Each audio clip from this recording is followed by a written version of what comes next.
ever. And due to contractual obligations and to shield our airwaves corporate licensees from any semblance of liability, responsibility, and gullibility, we must tell you the views represented on this show are not necessarily those of this station or its management. This radio show contains differing points of view on current political topics, and due to the nature of its contents, it should be heard by everyone. Thank you for listening. Now live from the heart of liberal Wisconsin, where the political party is just beginning, welcome to the Devil's Advocate Show. Best friends proving it's never personal, only politics. Please allow me to introduce myself. Now here are your hosts, Dom and Crute. Hello. Welcome to the Devil's Advocates Radio Show. Dominic, live on the road from the Jade Monkey Bar, Cottage Grove Road, Madison, Wisconsin. How you doing, my little buddy? Coming off of a birthday night, Crudy. Actually, I'm doing pretty well. Thank you, man. Great to see you as always. Fancy Brian on the board. Luke helping us get set up over here. Thank you, everybody, for making the effort. And some patron members in the audience. Thank you so much, everybody. You guys are fantastic. We've got a huge show today. I'm super excited. It's about time we're back on the road. Well, everybody's welcome for the 5 o'clock and thereafter reception, the political party, if you will. But we've got the fine proprietor of Hawk, the Jade Monkey, one of Hawk's finer neighborhood bars. You've also got Hawk's Bar. Hawk, welcome to the Devils. Don't forget, talk a little closer to that microphone, fella. Can I move this? Can you hear me? Now I can hear you. Oh, right. I put my mouth right on it. Excellent. This is not COVID protocol. We're past the COVID now, man. This is a vaccine party going on. Hawk. I can't smell Fancy Brian's Brussels sprouts, which is good. That is good. No one wants to smell that. Hawk, the bar's open, man. Yes, we've been open. Yes, new location. It's a whopping 1,000 feet from the old location. I got very lucky. And it's for people who have been to the old place, and now maybe some of you guys out here in the audience have walked around the new place. It's bigger. Bigger doesn't always mean better, but in my case here, we were able to add some cool things that I've always wanted: large circular booths. We have a little arcade on the side. I kind of love the high back booths, man. That's a sweet look. Yeah, those are not easy to come by. Yes, you can hide from other people. Exactly. And in COVID times, you know, the way we have it situated here, all the seating areas are actually kind of away from each other. So if you want to be sort of not near people, you can. Hawk, could I be seated a little farther away from this guy? No, that's too bad. You guys have probably gave each other COVID earlier anyhow. So. Come on, man. We're both fully vaccinated, vaxxed and waxed and ready to party here. Hawk, it had to be a tough time, man. This pandemic, you own 4 local bars here in the Madison, Dane County area. It had to be tough on you, tough on the staff. You've survived, but how's it going, man? So there was a moment there. Where it was, at first you don't know. And like, even places that, frankly, I think what people don't understand is that even well-run places that make a lot of money, for instance, restaurants and bars, they don't have like tons of money sitting in the bank. Right. And so, 2-3 months go by, they're screwed.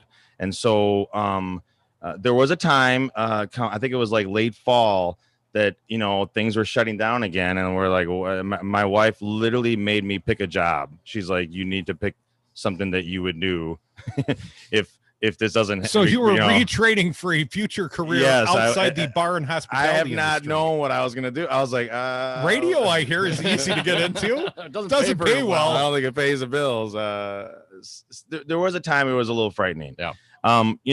Frankly, grants coming in. Knowing that the SBA was doing this thing, I was very lucky. Frankly, I was able to get some EIDL loans, which people don't know about, which is kind of sad. I think if I wouldn't have got those to hang on, at least I was willing to borrow money to continue my places. Not everybody's willing to do that, but I was willing to borrow money again to do that. And so I come the middle of winter, things got a little better as far as knowing there was money in the account. Even though it was a loan, there was money in the account. I could pay stuff. My employees are very loyal. You don't have to pay that money back till later, Hawk. Yes, long 30 years I get. Well, at least you got an opportunity, dude. The sun is shining. It's glorious. We're out here, new deck at the Jade Monkey, Cottage Grove Road. You can come by around 5 o'clock, join the party. No, you can come by now. We're open.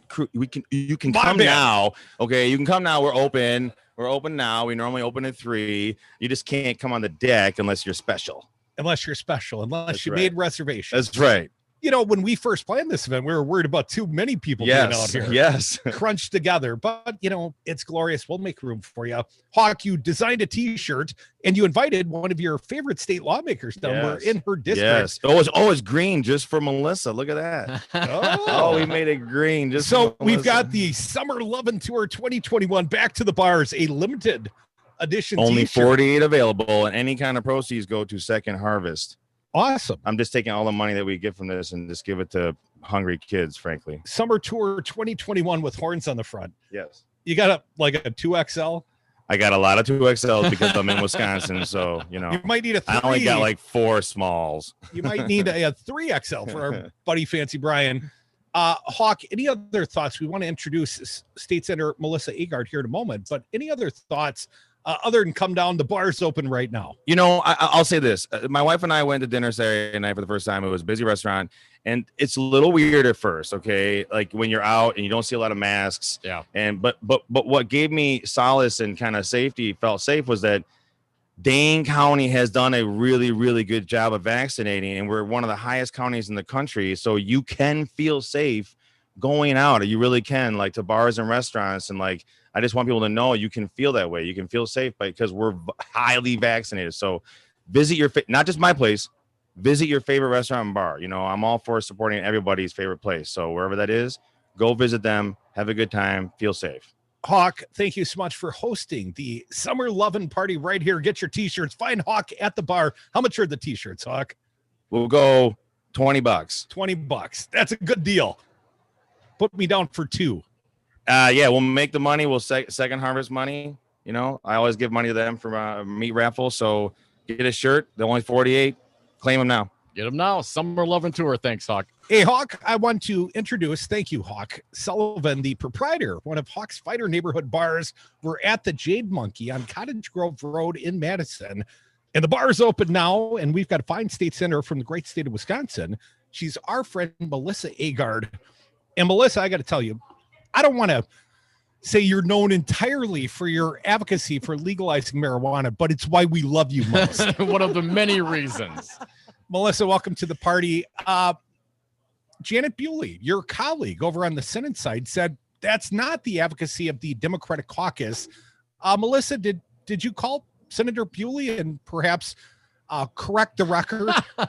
So I was able to have a conversation with Senator Bewley, and I think that a number of other people across the state of Wisconsin have reached out to her and asked as well, and reached out to the offices of other senators. And it is really clear that there is actually the support of the majority of the people on the Democratic caucus to legalize cannabis in the state of Wisconsin for responsible adult usage, just as the governor included in his budget. So teaser, you'll be hearing from me later this summer as we reintroduce our bill, the people's bill for the legalization of cannabis in the state of Wisconsin for responsible adult usage. Melissa, what about irresponsible adult use? Is that okay? I mean, can I, now that I'm adult, I'm 50 years old now, Melissa, I think I've earned some irresponsibility. Well, you may be irresponsible, but I think that you are responsible. Oh, thank you. Yeah.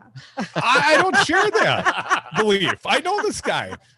We are at the Jade Monkey, Madison, Wisconsin. We got a fine state senator from the great state of Wisconsin right here. She's Melissa Agard. Melissa, big windfall, $4.4 billion surplus. I don't recall that ever happening under Scott Walker's tenure. How are you going to spend that money? Or will there be simply Republican-backed tax cuts? Well, the Joint Finance Committee is busy at work this week, polishing up their budget, which tore apart the people's budget that the governor put together so carefully after meeting with people across the state of Wisconsin. It's going to be very interesting to see what it is that they do with those tax dollars.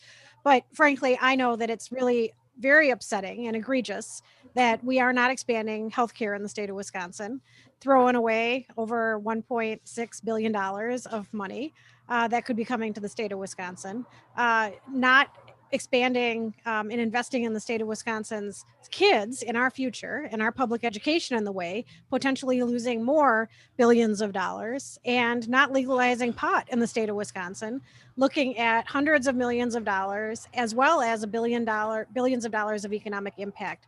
So it is really clear that Wisconsin could be doing a lot more to lift up our small businesses. We heard directly from Hawk here of the challenge that he has experienced and the challenges that so many other small businesses, small family farms, really the fabric of our state have really struggled. And we should be investing those dollars in our main streets so that we can move forward. And I am concerned about what it is that my Republican colleagues are going to do. We'll see within the next week or so what their final budget looks like. They're governing from ideology, not from logic or from math. There's no way to defend these decisions they're making. They could cost the taxpayers billions of dollars for failure to fund schools adequately. That's a ridiculous, indefensible position. Melissa, what happened to your friends across the aisle? Well, that's a good question for them. The COVID pandemic has made it a lot harder to talk to folks. They're less fun to hang out with these days. Well, if you can, they're going, we know what they're doing. They're going to Arizona to check out the frauded by the cyber ninjas and apparently do something like that back here. Melissa, do you think that is the strategy for the Republicans to do some sort of audit, quote unquote, in the state of Wisconsin? Well, we're seeing that they want to have that conversation here. And that's really disappointing because we know that the election here in Wisconsin last November was fair, free, secure, and very, very studied. We know that the results, frankly, were valid. And if they weren't valid, my colleagues should give their seats up because they're questioning their own validity of their own elections.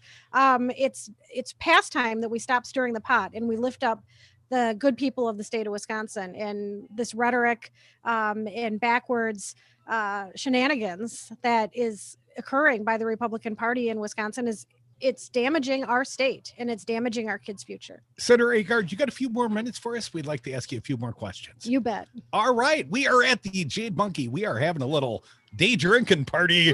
And the big party will come up at 5, but you can join us now. Hawk tells us the bar is open. We got a fine state senator. She's Melissa Agard. We'll come back with Melissa at the Jade Monkey. You're listening to Devil's Advocates, the Summer Lovin' Tour 2021.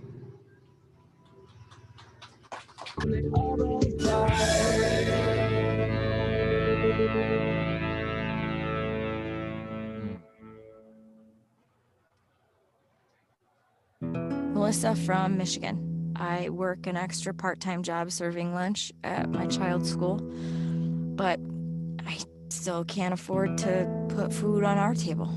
Daniel from California. Choosing whether to pay the rent or pay to fix the car to get to work doesn't leave us with much at all. Now we can't even pay for meals. Hunger is a story we can end.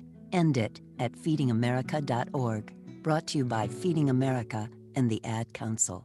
President Biden's American Jobs Plan would invest in clean energy jobs, move the country towards clean power, and create millions of good-paying jobs for families like yours. It's the most progressive plan to create American jobs in decades. Members of Congress need to hear that this plan would help you and your family. Join MoveOn's fight to help working families. Text ACT to 668-366 to join Move On. Message and data rates may apply. Paid for by MoveOn.org Civic Action. If you love them enough to listen to them practice the same song on tuba, please be done. Over and over and over and over and over, then surely you'll check nhtsa.gov/the right seat to make sure they're correctly buckled in the back seat. Sounds good, honey. Check today at nhtsa.gov/the right seat. Brought to you by the National Highway Traffic Safety Administration and the Ad Council. I'm not down for voter suppression in my state. No, right. This. It's got to be easy. It was great to have these options. We should have these options. We should have days off for people to go vote. We should expand the availability, the ease of our own citizens in this country to participate in self-governance. Republicans, why are you so opposed to that? Because they lose those elections. Listen to Devil's Advocates weekdays from 2 to 5 p.m. Yeah. Wreaking havoc on America, just like they wreaked havoc on Wisconsin. Dom and Krutz are the Devil's Advocates. And we are back. Thank you for listening to the Devil's Advocates radio show live from the Jade Monkey, the Summer Lovin' Tour 2021, one of Hawk's finer neighborhood bars here in Madison, Wisconsin. Wisconsin State Senator Melissa Agard sticking around. Thank you, Melissa, for doing so. Wanted to get your sense above and beyond, just the stop the steal and the rhetoric and all the things that are going on right now. How do you think this is impacting the long-term democracy in not only certainly in the state of Wisconsin, but in this country? Do you see people having the conversations and engaging with one another like, perhaps we did, at least my impression was, 20 years ago? Do you see that stopping, and where do we go from here, Melissa? Well, I do think that you bring up a really important point. We need to be talking to one another. We need to listen earnestly to folks that are within our circles, and oftentimes make ourselves a little bit uncomfortable and step outside of our circles. That's how we're going to be able to rebuild and restore our democracy and our nation. We are at a time when political rhetoric and division is bigger than it ever has been. And then you have the pandemic, where it was hard to trust one another. You weren't able to be in the room with one another. So it was as if we had a collision of the worst of the worst. And I very much believe that in order for us to get the good work done, we need to be able to have these conversations and actually hear what other people are saying in order to be able to solve the problems, because we're not that far apart on what it is that matters. People want their kids to be able to do well. They want to be able to work hard and get paid a fair wage for their time. They want to be able to think about their retirement and their future. They want a safe place to live, and they want to be able to eat, right? I mean, this isn't a lot. I think we can all agree on those things. But unfortunately in Wisconsin, those even those issues fall on party lines. And we absolutely, number one, need to address gerrymandering in the state of Wisconsin. Yeah. Melissa, obviously, Tony Evers has the veto, but your colleagues over on the Republican side of the aisle are already suggesting that local municipalities should accept a redistricting for 2023 or perhaps even 2024. One of my greatest fears is that we're still going to be using the gerrymandered maps for another elective cycle. Melissa, give me some encouraging words, please. Well, it's been really challenging that we've been leaning on the courts as much as we have, but we have a history in our nation to redraw party lines, to redraw our district lines after a census. And there is no reason, in my opinion, that we should be changing that. And I think in the opinions of the vast majority of the people across the state of Wisconsin, we know that nonpartisan redistricting is supported by people in red counties and blue counties, people who vote for Democrats and vote for Republicans. That is something that we have a promise to do. So we're going to continue working down that path and do everything that we can to make sure that we're not working out of a rigged system. Once we level the playing field, we know we're going to be able to address things like healthcare, education, cannabis legalization, and make sure that we have a budget that really reflects the priorities of the people of our communities. Melissa, I saw a statistical breakdown of the electorate in Dane County. Obviously, you live here, I live here. Bluer and bluer each and every elective cycle, and we're growing the blue team here. And it's between Dane and Milwaukee counties. That's about a third of the Democratic voters in the entire state. But the Republicans, this state has become far more rural Republican. And my fear, Melissa, is even after the redistricting, we have seen more rural Republicans, or at least they show up more often now. And we're seeing less and less Dems in the rural parts of the state. Melissa, I realize your district is urban, but how do we speak and bring rural voters back to the Democratic Party? Well, I am really proud to represent the 16th Senate District here in Dane County, and I have an amazingly diverse district. I do have parts of the city of Madison, but I have an awful lot of rural Dane County included in there. And when it comes down to it, what people need is what people need. They want to make sure that their kids are taken care of. They want to make sure that our roads are safe. They want to make sure that their drinking water is safe. They want to make sure that our values are reflected And there's not a lot of division, quite frankly, between urban and rural Wisconsin. It's just that the deck has been so stacked against the average people of the state of Wisconsin for so long. Robin Voss's voice does not represent even the Republican Party, even those people in the state of Wisconsin. But he has all of the toys in the sandbox in his corner. That means money, right? Unfortunately, there's an awful lot of control with money in politics. Folks, you're listening to the Devil's Advocates radio show. Wisconsin State Senator Melissa Agard for just a few more minutes. Melissa, what do you see as the priorities right now for the Democratic Party? Obviously, Governor Evers announced he will run again. We have lots of good folks stepping up to run against Senator Ron Johnson from the great state of Wisconsin. What do you see as the priorities here for the state of Wisconsin right now, Melissa? Well, we need to unrig the system. Yeah. We need to level the playing field and make sure that we're prioritizing what the fabulous, ordinary people of our state care about. And, that means making sure that they have access to health care. That makes sure means that we need to make sure that our kids have the ability to dream their dreams and know that if they work hard, they're going to be able to achieve them. It means that we need to make sure that people who work hard and reach retirement age are able to live their lives with dignity and respect, and everything in between. We need to support our farmers as well as our urban main streets. And that is really the fabric of our state. That is what we have done for generations, and we need to get back to that, as opposed to realizing that there's a very few people in the state of Wisconsin that are leading the charge to more extremism and less about what it means to be a good neighbor. State Senator Melissa Agard from the great state of Wisconsin. Any final thoughts here? Well, I think it's great that you guys are out visiting our local businesses on this tour. And as we're able to move forward out of this terrible pandemic and more and more people are getting vaccinated, I look so much more forward to being able to do more of this. And, truth and power, get the words out there, have people question what it is that's happening. We're going to rise up and we're going to be able to make the change that Wisconsin needs. State Senator Melissa Agard, thank you so much for joining us here at the Jade Monkey at the Summer Lovin' Party. Look forward to seeing you real soon. Coming up next here at the table, we've got John Nichols from The Nation magazine. More big guests. Thank you, Melissa Agard. Come back from the Jade Monkey. Thank you, Senator. Appreciate it.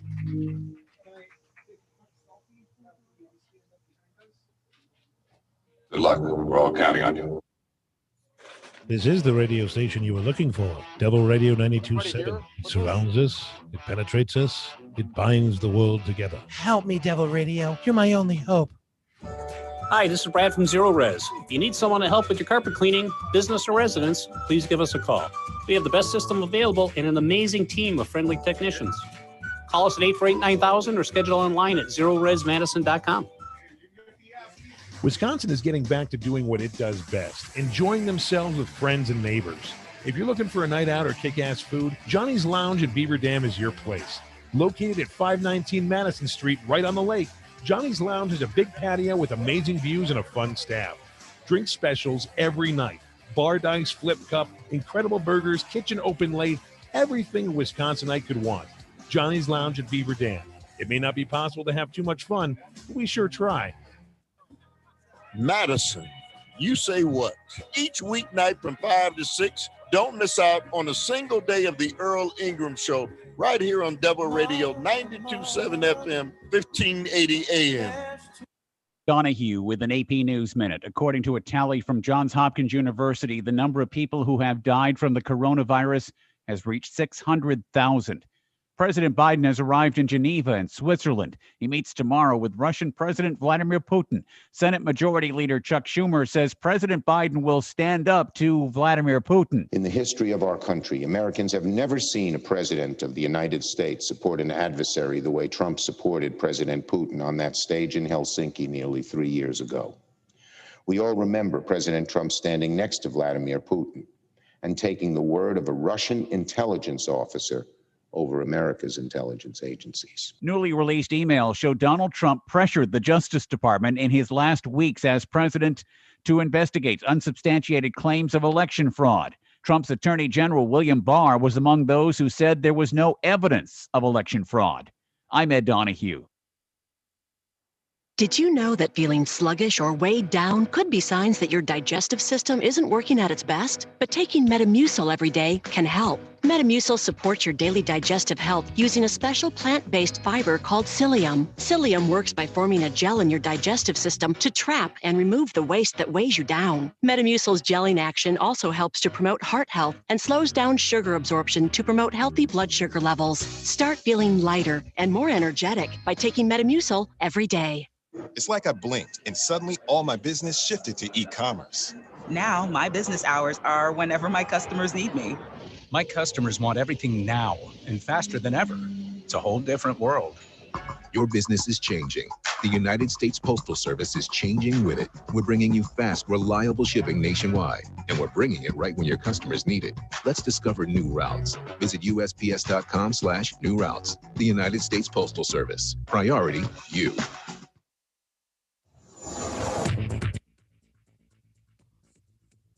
For Devil Radio, 92.7 FM and WTTN 1580 AM, I'm Luke Mathers with your headlines for Tuesday, June 15th.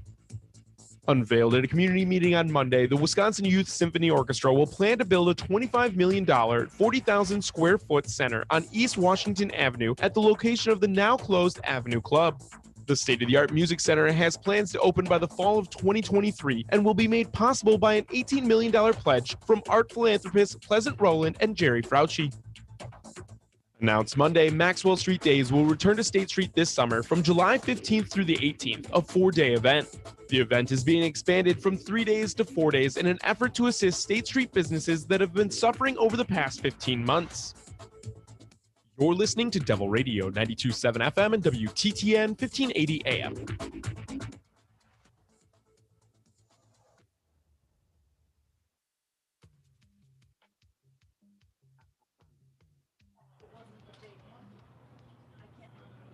The big and tall of political talk.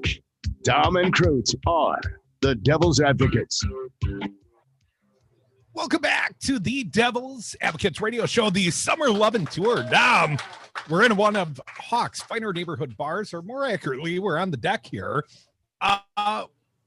Where's your booking, John Nichols? Hey, John, he's joining us on the phone. John Awesome. Nichols, national correspondent for The Nation magazine. John, sorry you couldn't be here in person, man. Maybe you swing by later for a drink. Welcome to the Devil's Advocates once again, my friend. Well, I'm honored to be with you. I'm sorry I'm not with you in person because it looks like pretty sunny. It sounds like the deck might be kind of okay. Oh, it's glorious. And we got lots of nice people with us, and we've left an empty chair a la Clint Eastwood. It's got your name on it, John. Oh, totally my failure. I apologize. That's okay, buddy. Let's talk politics. We brought you around to talk politics anyways. John, got to ask you about some of these breaking headlines. The Department of Justice under Trump, it was weaponized. John, I've heard a few of our friends say more Nixonian than Nixon. What's your opinion?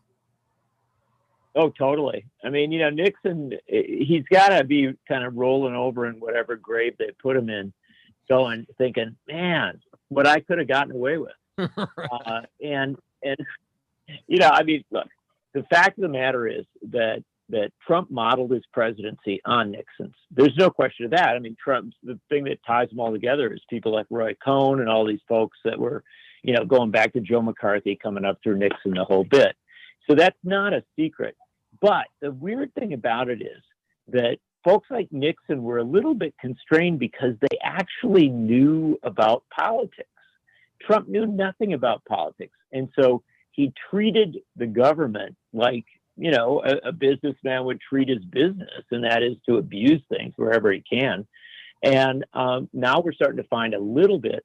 I'm going to guarantee you that over the next few weeks and months, we will find so much more. And there will be so incredibly much evidence of the ways in which Trump utilized government agencies to, violate the law, to go after his political foes in ways that Nixon never would have. And the one thing I'll tell you is keep an eye on the FBI, because my bet is there's going to be a lot that comes out there. Well, John, he could not have weaponized the Department of Justice without some willing co-conspirators over at the Department of Justice, perhaps even including 2 prior attorney generals. And they were trying awfully hard on the third, if I believe the reporting of the Washington Post. And I probably do, John. What about Bill Barr? What about Jeff Sessions? What about criminal indictment, sir?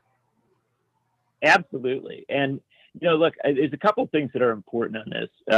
First and foremost, accountability matters. It always matters. And it not only, you know, like punishes those who've done wrong, but it also drives policy. When you hold people to account, you make it much easier to address where violations and vulnerabilities have occurred.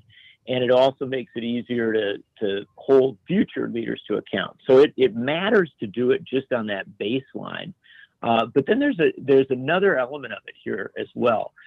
In addition to a criminal indictment, one thing that needs to be understood is that it is possible for Congress to take all sorts of actions on this. Congress can investigate, and also Congress can hold to account anybody who is taking a federal pension, anybody who is taking benefits of office.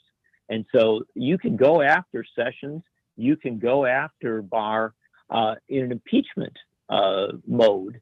And I think that's worthy of it, because the fact of the matter is that Congress tends to like step away and say, oh, we'll let the Department of Justice, or we'll let prosecutors take care of their own and figure that out. They're not always very good at that. So I would love to see some congressional hearings and investigations, and frankly, where it's possible to go after their pensions, go after any benefits of office they may continue to enjoy. Absolutely. John Nichols, National Affairs Correspondent with The Nation magazine. John, Senator Mitch McConnell also, again, this week, you know, basically showing his cards. If the Republicans come out in the next election, they're going to do everything they can once again to block any sort of Supreme Court candidate coming from Biden. John, do you think the Democrats should believe the Republicans when they tell them this? Yeah, I think they should believe it. That is very good counsel. The fact of the matter is that Mitch McConnell has gotten so confident about 2 things. Number one, that they'll retake the Senate in 2022. And number 2, that when they do, he'll be able to get away with whatever he wants to get away with. That he's talking about it in public. He's saying in public the things that he used to say in private to the donors. Now, there's a reason he's doing that. It is a show of confidence, but it's sort of a false confidence. He knows that if he talks about what he'll be able to do when he's in power, that helps to mobilize the base. People that are frustrated with him, that don't think he's doing everything they want him to do, get excited about this prospect of, well, when he's back in power, he can do big things. Now, the interesting thing here about it is that he's way extending the threat from where it was in the past to this new place. In the past, he said, dishonestly, that you can't approve a Supreme Court nominee in a presidential election year. Now, he lied about that because it had happened in the past. And then he showed his hypocrisy when he can't turn around and did, in fact, approve a nominee in a presidential year. But all of the focus has been on the presidential year. The key part of his interview with Hugh Hewitt came in a follow-up question where Hewitt said, well, what would you do in 2023? If you're going to block a nomination in 2024, because it's a presidential year, what about the year before that? And McConnell's answer was, well, we'll just have to see what we do when that comes along. He's like, held the thing open. And, in Mitch McConnell speak, that's an absolute confirmation that if Mitch McConnell becomes the head of the Senate, if he becomes the majority leader after the 2022 election, he will block any Supreme Court nomination that Joe Biden puts forward. Well, from one of the worst senators to one of our favorites, Bernie Sanders, saw him quoted, he would not vote for the infrastructure scheme, as he puts it, the bipartisan scheme. Breaking news, apparently Senator Schumer is going to try to push this through reconciliation. John, do you think that's a good idea? Is it about time? Good idea. It's about time. It's the only idea that they could do. Look, this negotiation with the Republicans has been a joke. The Republicans have not taken it seriously. Biden gave him way more space than he should have. But look, they've never come forward with a credible alternative proposal. And frankly, Bernie Sanders did what Bernie Sanders had to do. Now, remember, he's not the first. Ron Wyden, Ed Markey, and others have suggested that they too might vote against. So Schumer was starting to see his caucus come apart here. And it wasn't Joe Manchin anymore grabbing the headlines. This was progressives saying, look, we're not going to put up with this.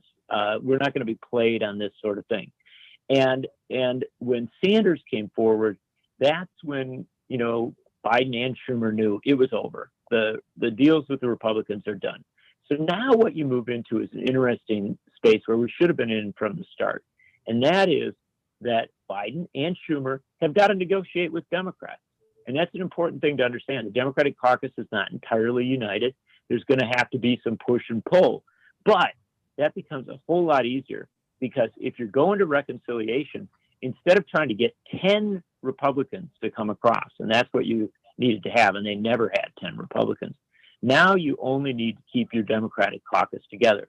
Does that mean they're going to have to negotiate some with Manchin? Yeah, they will. It's a given. Does that mean they're going to have to negotiate some with the progressives on some things? Yes, that too is a given. But this is a doable reality. And frankly, they ought to move fast. They should try and do it, certainly ideally. I don't think they'll make it. But ideally, it'd be great if they tried to do it before the July 4 break. Just go for it. The reality is that we're probably looking at something more like August. But now that we're on this track, it's a good thing.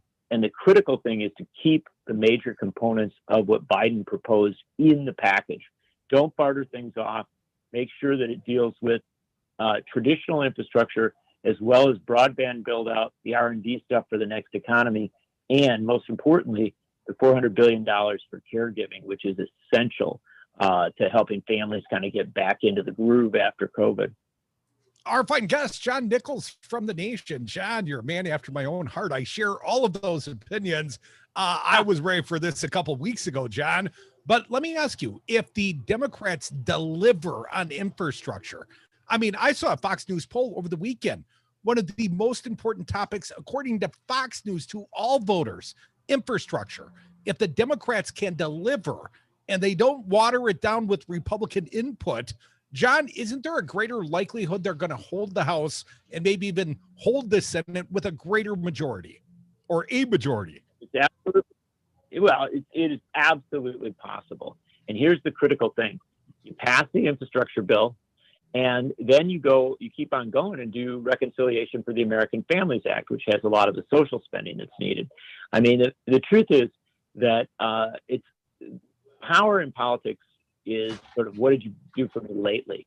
And if the Democrats are doing big things and continuing to come through and deliver, that's going to have a positive impact.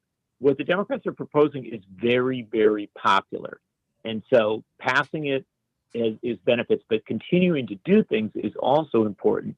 And there's one final element of this, which our friends in Illinois are very good at. Wisconsinites not so good at it. And that is when you do something, slap your name on it. And, if you're building a bridge, brought to you by Joe Biden and the Democrats in the Senate. And if you're, starting a new program, you make it clear that you're doing that. Promote what you're doing. Bottom line here, this is a really important thing. People need to know that electing a Democratic president and a Democratic Senate matters. If they know that, they'll continue to vote for Democrats. If they don't know that because there's a lack of promotion, there's a lack of pushing, and frankly, a lack of action on it, then the Republicans will do what they did after the American Relief Act, which is vote against it and then send out press releases saying, look what I got for you. John, went on Fox News the other day, and I'm not humble bragging so much as noting all they want to talk about is the crisis at the border and why is that Kamala Harris and Joe Biden's fault. That's all they've got, John. And obviously, we've had immigration problems through multiple presidencies. We've seen asylum coming up from former. You cut out, brother. Hi, everyone. This is Brian with the Devil's Advocates. The Devils have cut out just for a moment. I do have John Nichols here. John, how are you doing, man? I'm doing good, Brian. How you doing? What happened there? Feeling great. The guys got disconnected for just a minute here. Once they come back, they'll jump in here. We got about 2 minutes to the break, and then we'll figure it out. Actually, you know what I'm going to do? I'm going to go ahead and play a song on the way out. We're going to go to break, and then when we come back, we'll have some more Devils. Any of our affiliates will be going to break just about a minute and a half early, and it'll be just fine. We're going to figure out what the connection situation is, and we'll be right back with John Nichols here. We're live at the Jade Monkey. The guys are coming back right now, possibly. Oh, okay. I'm sticking with you, man. All right. There's John. It was our fault, John. I blamed Luke because he's standing here trying to fix it. What was my question precisely? If the Republicans have to bring up the border constantly, John, they really don't have an attack that will be effective against Joe Biden, at least in my opinion, sir. You're totally right. And you know the evidence of that is that in 2018, when they were, Republicans were looking to be in trouble. Remember what Trump and the Republicans did? They were suddenly talking about, the caravans, the migrant caravans are heading toward the border. And they went wild on it. They made it the central theme of their 2018 push. And you know what it did for them? Absolutely nothing. It delivered nothing for them. Because the fact of the matter is, immigration is something people are concerned about. But people have a lot of concerns that come from all sorts of different directions. People would like to see real action on immigration reform, but it isn't because they hate immigrants. And it isn't because they're, freaked out that somebody's coming across the border. What they'd like to see is just a more orderly and more functional system. And that makes sense. But to try and, demagogue this issue. Now, if they want to do that, so be it. Let the Republicans do it. John, got to cut you short, man. All out of time. Come see us at the Jade Monkey at the bar. More Devil's Advocates. We'll be right back. Thanks, John.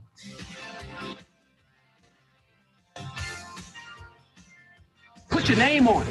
Is that a faucet running? That's not a faucet. That's a river rushing through the forest. Forest rivers provide over 100 million people with clean water to drink. What? I can't hear you because of the vacuum. That's not a vacuum. That's the trees in the forest cleaning up the air we breathe. I didn't know the trees were so amazing. Yep, and the forest gives us shade, trees to climb. That's awesome. Let's go explore some more. Visit the forest today and enjoy all it does, just for you. To learn more about the forest and find one near you, go to discovertheforest.org. Brought to you by the U.S. Forest Service and the Ad Council.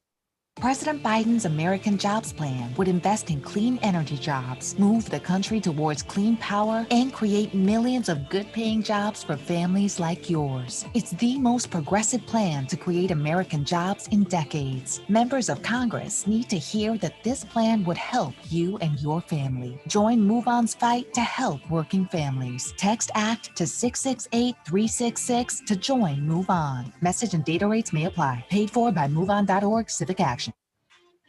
Hi, this is Dom from the Devil's Advocates inviting you to join us on Patreon.com. Patreon allows for our audience to access exclusive programming not available anywhere else and gives you the ability to directly support the greatest radio show ever. History's patrons have supported the works of Michelangelo, Leonardo da Vinci, Monet, and now with your support, the Devil's Advocates. So please go to Patreon.com and search the Devil's Advocates to pick your subscription. That's Patreon.com and the Devil's Advocates, the greatest radio show ever.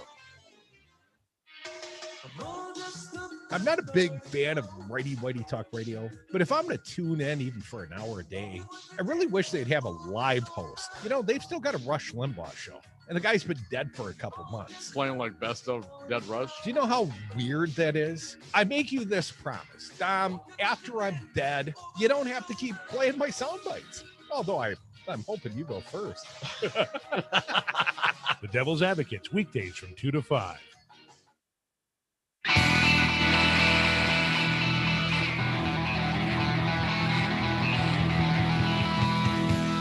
60% of the time, they're right every time. Dom and Cruz are the Devil's Advocates. And we are back. Thank you for listening to the Devil's Advocates radio show live from the Jade Monkey in Madison, Wisconsin. The Summer Lovin' Tour 2021. The bars are open. The Devil's Advocates are on the road. Thank you, John Nichols, National Affairs Correspondent with The Nation magazine, for coming out and hanging out while calling in and hanging out with us. John, come down. We'll get you a beer, man. Dominic, I see our next fine guest. He'll be joining us at the top of the hour, former U.S. Attorney James Santelle, and he brought books and cannolis. A man after my own heart. What they say in The Godfather? Leave the gun, grab the cannolis. Leave the gun, take the cannolis. He brought the cannolis in the Mueller report, I'm pretty sure. leave the books, take the cannolis. Dominic will have James Santelle, former U.S. Attorney, as a fine guest in the 3 o'clock Central Time hour. And we got a big show ahead. We got the Dane County Executive, Joe Parisi, coming at 3:50. Yeah, Fancy Brian, chocolate cannolis. Oh, they're teeming with chocolatey goodness by all appearances. We'll save you one, maybe. He's on his way. You got to save the board, man. Well, also coming here to the fine Jade Monkey Lounge on the east side of Madison, we got 2 U.S. Senatorial candidates. Sarah Godlewski, she's the treasurer of the great state of Wisconsin, and Chris Larson. Chris Larson, a state senator here in Wisconsin, and a recent announced candidate, like 5 people in that race now, but we got 2 of the finest. They'll be joining us in the 4 o'clock hour. Also, Matt Rothschild, our buddy Batman from the Wisconsin Democracy Campaign, and a Firebrand, a Gemini, Scott Ross coming by as well, right? Yeah. And he shares a birthday with you and Donald Trump. It was his birthday yesterday as well. Going to come by for a celebratory beer. We hope all of you can come by, join us here at the Jade Monkey. Now, I didn't see you sending out any sort of cross press releases on your birthday like the former president did. No. He's been staying pretty active. I think he thinks it's a Twitter account, because he sends out these 150 character sort of missives like, you suck and I'm endorsing this guy and he's the greatest. Terrible. Now Trump is jumping into electoral races. Made an endorsement in North Carolina that was not the supported candidate of the Republicans in North Carolina. And when you've got a speaking place at the platform with or without zipper on pants, and you can endorse a candidate at random, the guy that's not the guy that the party wants, well, you could be disruptive in the midterms. Donald Trump has a new role. He's the disruptor. It's the same role. It's a new day. I mean, that's how he governed. That's how he's lived. Don't expect him to change anytime soon. I thought, but disruption to what end? To whatever end is his whim. I mean, that's what narcissists do, man. That's how you do it. And he is a pure narcissist. I think it's interesting. Mitch McConnell yesterday saying that he will get involved in these races as well if he is concerned that some of these extremists might be trying to take over, quote unquote, the Republican Party. And I also saw Scott Walker making some comments similar to that today as well. Who cares what Scott Walker thinks? Come on, the Young America's Foundation, man, the president. I saw he was quoted in the local paper yesterday. I didn't even bother reading the article. But I would imagine when the indictments start raining down upon Donald Trump, that position will become more prevalent in the Republican Party as people will slowly turn away from the obvious downfall of the former guy. When the indictments have rained down, A, we'll be celebrating probably at a bar, and B, I'll be a happier man because up until now, he feels a lot like the Teflon Don. And I'm not sure what's going to change that. I mean, sure, indictment and conviction will change. Well, the Teflon Don was a Teflon Don until he got convicted, and he was no longer the Teflon Don. So the name only lasts so long. The Teflon Don. The name only lasts so long as you're able to avoid that, and I don't see how he can continue to do that, knowing some of the reporting that's been out there. So you think the former president will be criminally convicted, or is this maybe just wishful aspirational thinking on your part? That's a little bit of both, man. I can't imagine a guy who doesn't deserve it more than Donald Trump, and the reporting that continues to come out. And I don't know how, you look at the Department of Justice and the abuses, and perhaps we'll get into some of that with our good friend, James Santelle, former U.S. attorney. You got some explaining to do about that place you used to work at, Jim.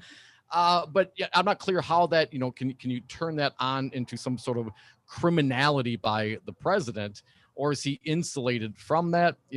Those are other issues, but certainly the tax issues and the insurance and the bank fraud and all those things, the interfering with the election. I mean, specifically calling up and trying to interfere and influence the election process. Those are crimes. And he's done them in plain sight. And I'm not clear that there's anything that he could do to get out of those things, so long as you have a prosecutor that wants to take the heat and go down that road. And I hope we do, because if it was me, I'd imagine they'd do it. Dominic, I want to read into the record from a rewrite of the Washington Post in a wake of a new report from the Post detailing how former President Donald Trump's staff sent emails to then acting Attorney General Jeffrey Rosen, pushing him to go along with Trump's false claims of mass voter fraud in the 2020 election. We suspected as much, but now it's been verified. Charlie Pierce wrote a brief analysis in Vanity Fair declaring the evidence for Trump's second impeachment bears itself out in the Post report. Here's a quotation of Charlie Pierce. Can we please charge him with something before we discovered that he was negotiating a deal to sell Brad Raffensperger to a band of Somali pirates, Pierce writes. The Post report states that on the same day as the Electoral College met to certify the election results, which was also the day Trump announced that then Attorney General William Barr would be stepping down from his role, Trump's staff sent Rosen an email with a list of complaints concerning the way the election had been carried out in Antrim County, Michigan. There was a small clerical error, my understanding, Dom. Again, a quote. The file included so-called forensic analysis of Dominion voting systems machines the county employed, alleging they were intentionally and purposefully calibrated to create fraudulent results. It also included talking points that could be used to counter any arguments against us. Well, good thing they offered talking points, Dom. Well, you need that for the Department of Justice. According to Pierce, by Labor Day, the evidence for the prosecution in what was the second impeachment is going to continue to be piled up until it topples over and fills Chesapeake Bay. Charlie Pierce, I think he's got it just right. He does have it right. And again, more as time goes by, more of this stuff keeps leaking out. And I think John Nichols had it exactly right. Look at what's going on. Pay attention to the FBI. They're going to be very busy looking at the DOJ, looking at their own, and looking outside as well. The Trump administration apparently through the DOJ was spying on the White House counsel, reportedly, Dom. When you got to spy on your own attorney, doesn't that guy work for you and me down the hallway? And his wife. And his wife. Well, if you're spying on one, you don't want, guy going home and whispering sweet nothings on the pillow. Unbelievable. And having the wife spill it out, leak it out to the the mainstream media, the fake news Dom. Yes, leak investigations. That's what it is. Do you think this is just a true abuse of power, or do you think the leaks were really that bad? Abuse of power. Come back with us. James Santelle, we're live at the Jade Monkey. More Devil's Advocates. Hour 2 is next. Leave the gun. Take the cannoli. I've not yet begun to defile myself. My name is Rocker, and this is my vodka. Rocker Vodka is distilled right here in Madison, made from corn and gluten-free. Find Rocker Vodka at Woodman's, Festival Foods, Trixie's Liquor, Star Liquor, Steve's Liquor, Willie Street Co-op, Total Wine, Vic Pierce, Miller's Market, Cambridge Cooler. Find more at rockervodka.com. It's yummy. Must be 21. Please drink responsibly. Hi, this is Cody with Go Landscaping. We do full yard installs, retaining walls, and certified dry stone masonry. Let us turn your dream for an outdoor living space into a reality. Go Landscaping is still taking on new commercial and residential lawn care for this summer, or let us bid your snow removal for fall. Find us at golandscapings.com. Again, that's golandscapings.com. You are listening to WTTN Columbus, W224EG Madison, always streaming at doubleradio927.com. AP News. I'm Ed Donahue. 2 big states are reopening. Coronavirus restrictions are lifted starting today in Governor Gavin Newsom's state, California. This has been a tough year for all of us, tough 15 months for all of us, all the fear and anxiety that we've all had to work through. And I'm mindful of that stress still upon so many of you. In New York, Governor Andrew Cuomo says 70% of people in the state have had at least one dose of a vaccine. The state mandates that have proven right and correct and brought us through this pandemic are relaxed as of today, effective immediately. Meantime, according to a tally from Johns Hopkins University, the number of deaths in the U.S. from the coronavirus has reached 600,000. President Biden is in Geneva. Tomorrow, he meets with Russian President Vladimir Putin.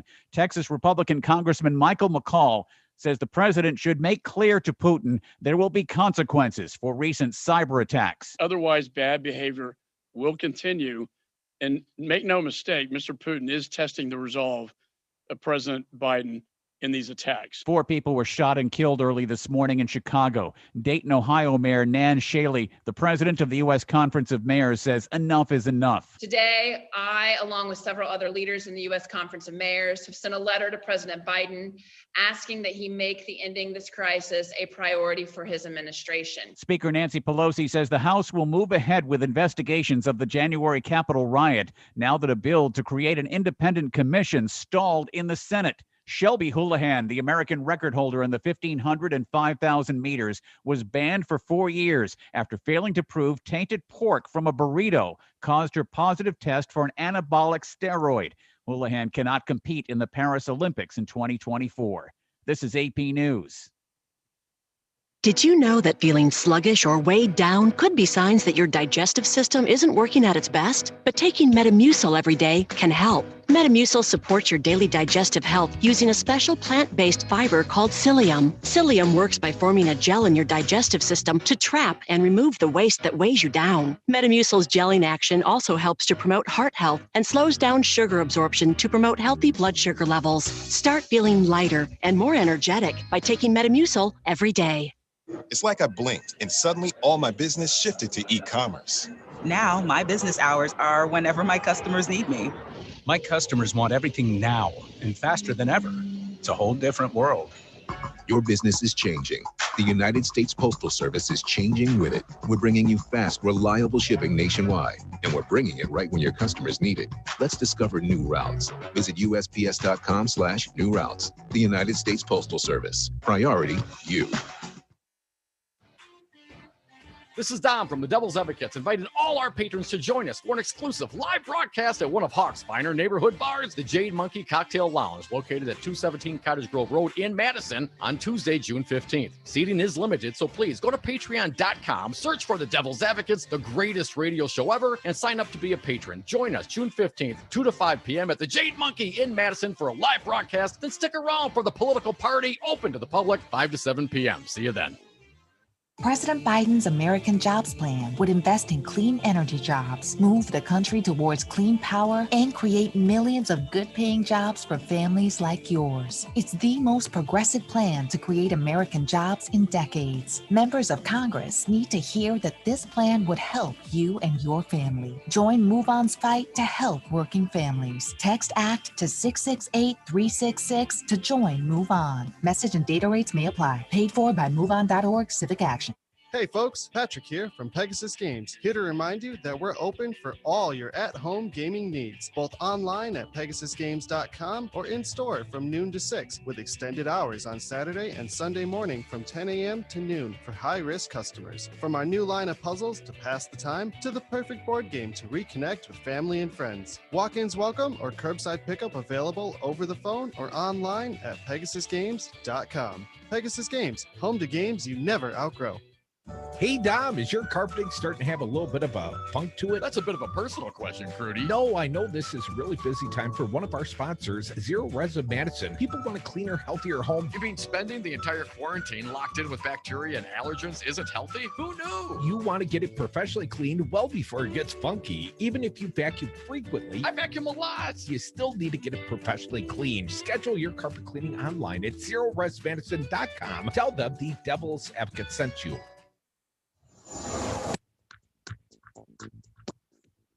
For Devil Radio, 92.7 FM and WTTN 1580 AM, I'm Luke Mathers with your headlines for Tuesday, June 15th.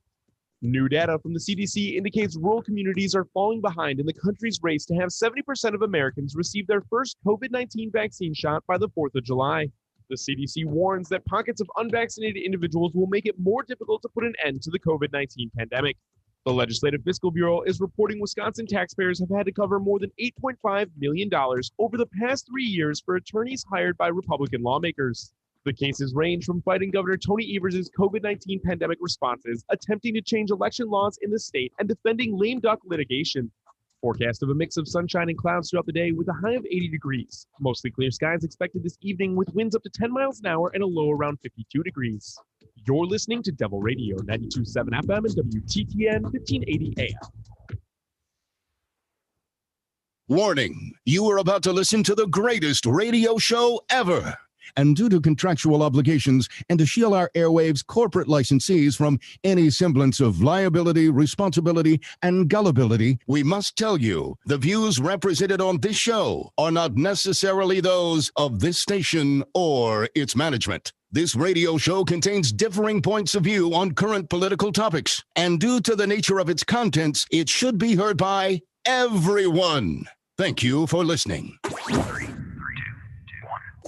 Now live from the heart of liberal Wisconsin, where the political party is just beginning, welcome to the Devil's Advocate Show. Best friends proving it's never personal, only politics. Please allow me to introduce myself. Now here are your hosts, Dom and Crute. Welcome back. Hour 2 of the Devil's Advocates Radio Show, live on the road on the Summer Lovin' Tour. We're at the Jade Monkey, one of Hawk's finer neighborhood bars here on the east side of Madison. And we've been joined at the table. He's bellied up to the bar. He's former U.S. Attorney James Santelle, a good friend of ours. And Jim, you brought visual aids. You brought reading the Mueller report, the Federalist Papers, the 911 Commission report. Jim, what didn't you bring to the party? I told you I was going to bring books. I wanted to make good on my promise, and I did, because I know this crowd wants to read in addition to listen. So it's all there for the entire library. Books and cannolis. And cannolis. And chocolate-covered cannolis from Brady Street in Milwaukee all the way out here to Madison. Great to be with you this afternoon. Thank you, Jim. Thank you very much for making the trek. I got to tell you, there have been some crazy, troubling headlines out of your former employer, the Department of Justice. Looks like they not only were gathering up metadata on people like journalists and sitting U.S. Democratic Congress people, and hell, apparently they were even spying on the former White House counsel while it was Trump's White House counsel, Jim. and your observation right before the break, I think, is just spot on. If you know the West Wing at all, you know that office of the White House counsel is literally walking distance from the Oval Office and the president's private working room. The notion that somehow out of the White House, you're going to be getting these inquiries about the metadata and, frankly, the contacts that your own White House counsel had with other people as a part of a leak investigation, it just adds more to this list of absolute meltdown, unbelievable circumstances. Again, coming out of 950 Pennsylvania Avenue, which is the Department of Justice. So the geography is stunning, but the action is even more incredible. But again, coming out of the past administration, perhaps not at all surprising. Jim, we've seen two former attorney generals that are perhaps all wrapped up in this mess, but as they were naming an acting attorney general, the Trump White House was pressuring the new guy as well. Is that Jeffrey Rosen that they were pressuring to go find electional irregularities and overturn the election for Trump? Again, into the very last minutes, last days, last weeks, plainly Jeffrey Rosen, the deputy attorney general, and then he becomes the acting attorney general when Bill Barr leaves, as you also noted right before the break. And so then obviously the president, perhaps others in the White House, identify him as the next appropriate target to do their bidding, if you will. And it really does strike you as, again, not only inappropriate, but contrary to our entire tradition of the way the Department of Justice and the White House should be separated. That should not only not be going on, but it undermines the basic concepts of rule of law. And the notion that we reach out again to the fellow who is the chief federal law enforcement officer and recommend to him, suggest to him, in the context of the Kamala Harris-Bill Barr exchange that we're all now much familiar with, we suggest to him that he should be pursuing particular cases here. Again, just wild. But again, a part of the litany, if you will, of outrages that we're learning about bit by bit, and I suspect that there will be more. Well, Jim, the Inspector General apparently going to look into these issues. A.G. Garland, speaking yesterday, said he's going to, tighten it up and button it down and whatever other terms he used. Were you satisfied with the response from the current Attorney General in these regards? You know, the answer is yes and no. What he's announced is appropriate. Yes, the Inspector General, Michael Horowitz, should take a look at this, talk a minute about what inspectors general do. They look at waste, fraud, and abuse in a very broad commission. We also know that while their investigations are usually thorough and complete, they also take a long period of time. And we talked about this just last week when we were getting together too. My concern about just putting all of our eggs in the basket of the Inspector General is we will find out about what happened probably more than we know even today, 6 months, maybe 8 months down the road, maybe somewhat more expedited, but that's not coming out anytime soon. So the Attorney General announcing that's going to happen needs to do more. I would suggest 2 other things, one in his bailiwick and the other one, again, down on Capitol Hill.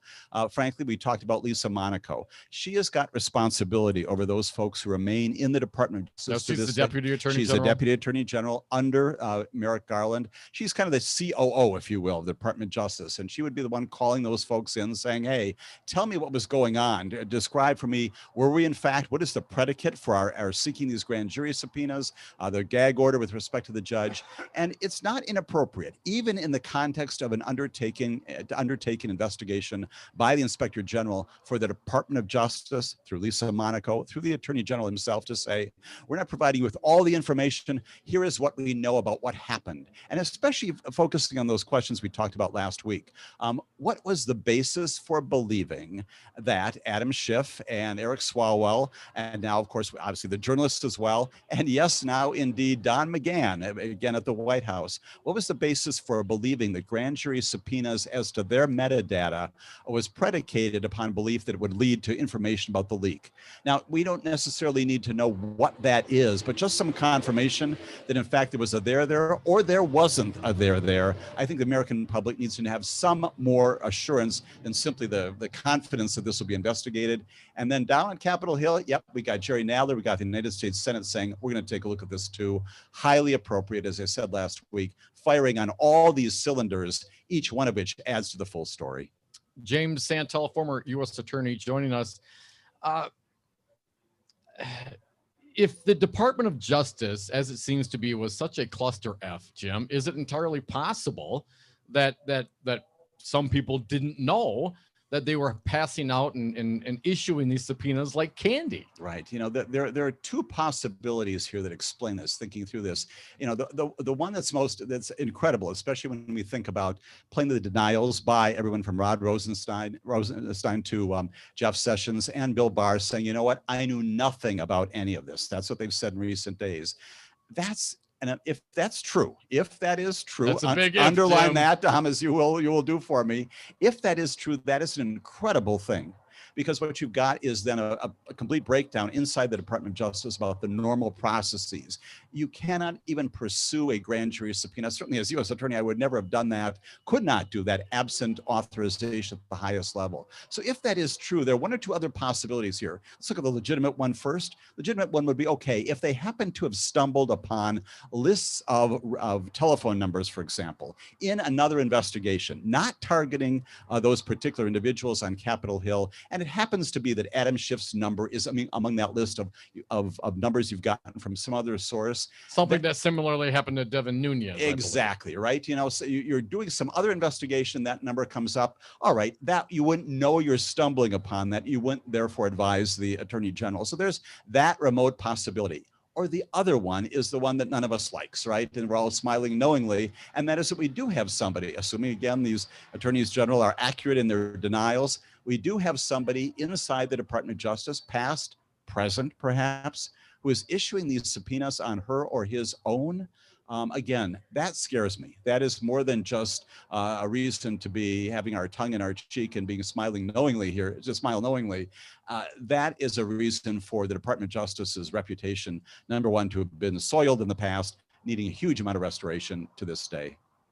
James Santelle, when you say inappropriate, you know, when I touch Dom's leg, that's a little inappropriate. This seems to go beyond that level somehow. Jim, how should the American people interpret this in real time? Do we need to wait for the conclusions Or can we understand something really strange and bad has happened? The second. As I look through this, as I talk to friends, colleagues, certainly former colleagues at Department of Justice, my cadre of former U.S. attorneys of all parties, I will say, we look at this and we think, how is it possible to reconcile this with theories? And what I just said before, in response to Dom's previous question, even driving here, I'm thinking, okay, what is there any possible explanation? And that the only legitimate one, as I said, is I come up with that notion. Maybe you stumble upon a number in another related investigation. Absent that, we're scratching our heads and thinking, this is something that Lisa Monaco, again, does need to describe. But I hope that she also is looking at this with her jaw on her desk and in abject disbelief. I don't know that the American public should simply say, well, we'll wait for the investigation. We need to have some assurance, especially since some of these folks are still there. They may or may not have done anything wrong, but we need to have some assurance not only that this will not continue, but some acknowledgement, frankly, by the AG that this is as extraordinarily wild, I'll say wild as a substitute for inappropriate this time around, as it sounds. America should be concerned about this, yes. Folks, you are listening to the Devil's Advocates Radio Show live on the road at the Jade Monkey, east side of Madison. We got to find former U.S. attorney at the table with us. He is James Santelle. Jim, I thought we'd put it all in the rearview mirror. Trump was the former president, and I knew some bad stuff was going to come out eventually. Maybe indictments, maybe that's just wishful thinking. But Jim, I had no idea that we would find out that he had weaponized the Department of Justice. And that seems sort of beyond the pale. And I would wonder, Jim, how do you think Republican electeds should be responding to this? Do they get any cover in that we don't have all conclusions, or should they be out pounding the desk like I was doing the other day? They should be saying what we're saying today, which is we don't have all the information. We don't have all of it right now. But what we do know right now is a source of, and use the word inappropriate, use the word concern, use the words calling for investigations of these kinds of things. That's exactly what they should be doing. All Democrats, Republicans, independents alike. To the extent that this Department of Justice, and maybe after the break, I'll tell you about another story from the past that again suggests that this was weaponized during the Trump administration. If it was in fact weaponized, that's the kind of thing that Republicans and Democrats alike should be looking at and ensuring somehow through oversight and maybe even through specific referrals to special counsels and other things like that, that it doesn't happen Well, again. I mean, if it continues on, this is totalitarianism. This is authoritarianism. When you use, the law in your pocket to go after your political rivals and after the press. I mean, that's a playbook that's been written a long time ago. But the fact that it's being used by the Republicans, the former Republican president, and at least Stefanik it came out and said, well, they had to investigate the leaks. So, basically supporting and encouraging this behavior because of the leak investigation cover. Just be happy they haven't arrested you and I yet, Salvia. Come back with us. We're at the Jade Monkey. We got a fine guest at the table. He's James Santelle. More Devil's Advocates live on the road. It's the Summer Lovin' Tour. If it's possible, would you let me know, am I under investigation? That is correct. You're going to be dead. No, inappropriate. Stop it right now. That's disgusting. Put it away, please. We don't do that here. The former president, the fact that he needed to drop a press release to call the horse a junkie. The horse came from a broken home. I heard he was sold for like $1,000. Was born on a dirt patch. Then the pressure, the constant, the training over and over. I mean, really not getting to have a normal childhood and grow up and hang out with their other little horsey friends. Then one of those days, walked down the wrong alley and first one's free. And after that, it was all downhill from there. Dom, that's why they call it horse. Listen to Devil's Advocates weekdays from 2 to 5 p.m. President Biden's American Jobs Plan would invest in clean energy jobs, move the country towards clean power, and create millions of good-paying jobs for families like yours. It's the most progressive plan to create American jobs in decades. Members of Congress need to hear that this plan would help you and your family. Join MoveOn's fight to help working families. Text ACT to 668-366 to join Move On. Message and data rates may apply. Paid for by MoveOn.org Civic Action. You took the first step and quit smoking, but even former smokers may still be at risk for lung cancer. That's why SaveByTheScan.org wants you to know about a new low-dose CT scan that can detect lung cancer early. It takes only 60 seconds and could save your life. You took the first step, now take the next. Visit savebythescan.org for a simple quiz to see if you're eligible and talk to your doctor about screening. SaveByTheScan.org is brought to you by the American Lung Association's Lung Force Initiative and the Ad Council. The Devil's Advocates. They refuse to do math on the radio. Dr. Michael Hicks, professor of economics, director of the Center for Business and Economic Research at Ball State University. This is troubling math all the way around. According to your mathematics, Michael, when do you think the great state of Wisconsin will get paid back on its investment? Right. I mean, the answer is the answer is never.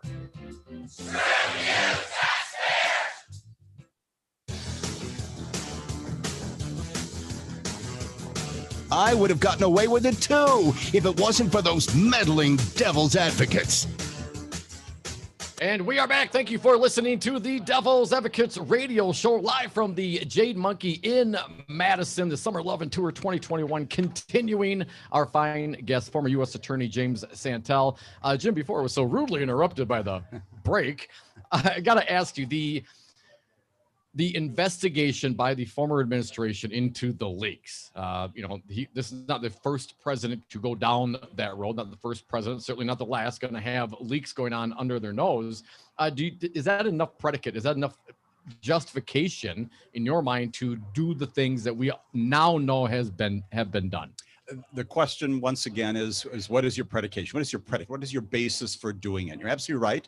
The Obama administration, Bush administrations, Clinton administrations, all of them. This is one of the great concerns of any president. How did this information get out? How does that CNN reporter, how does that New York Times reporter get this information? And they do that. And so sometimes it is just a matter of ensuring the integrity of the process. Other times it's related to national security. So the general notion of pursuing leak investigations, I don't find that offensive. Americans shouldn't find that offensive.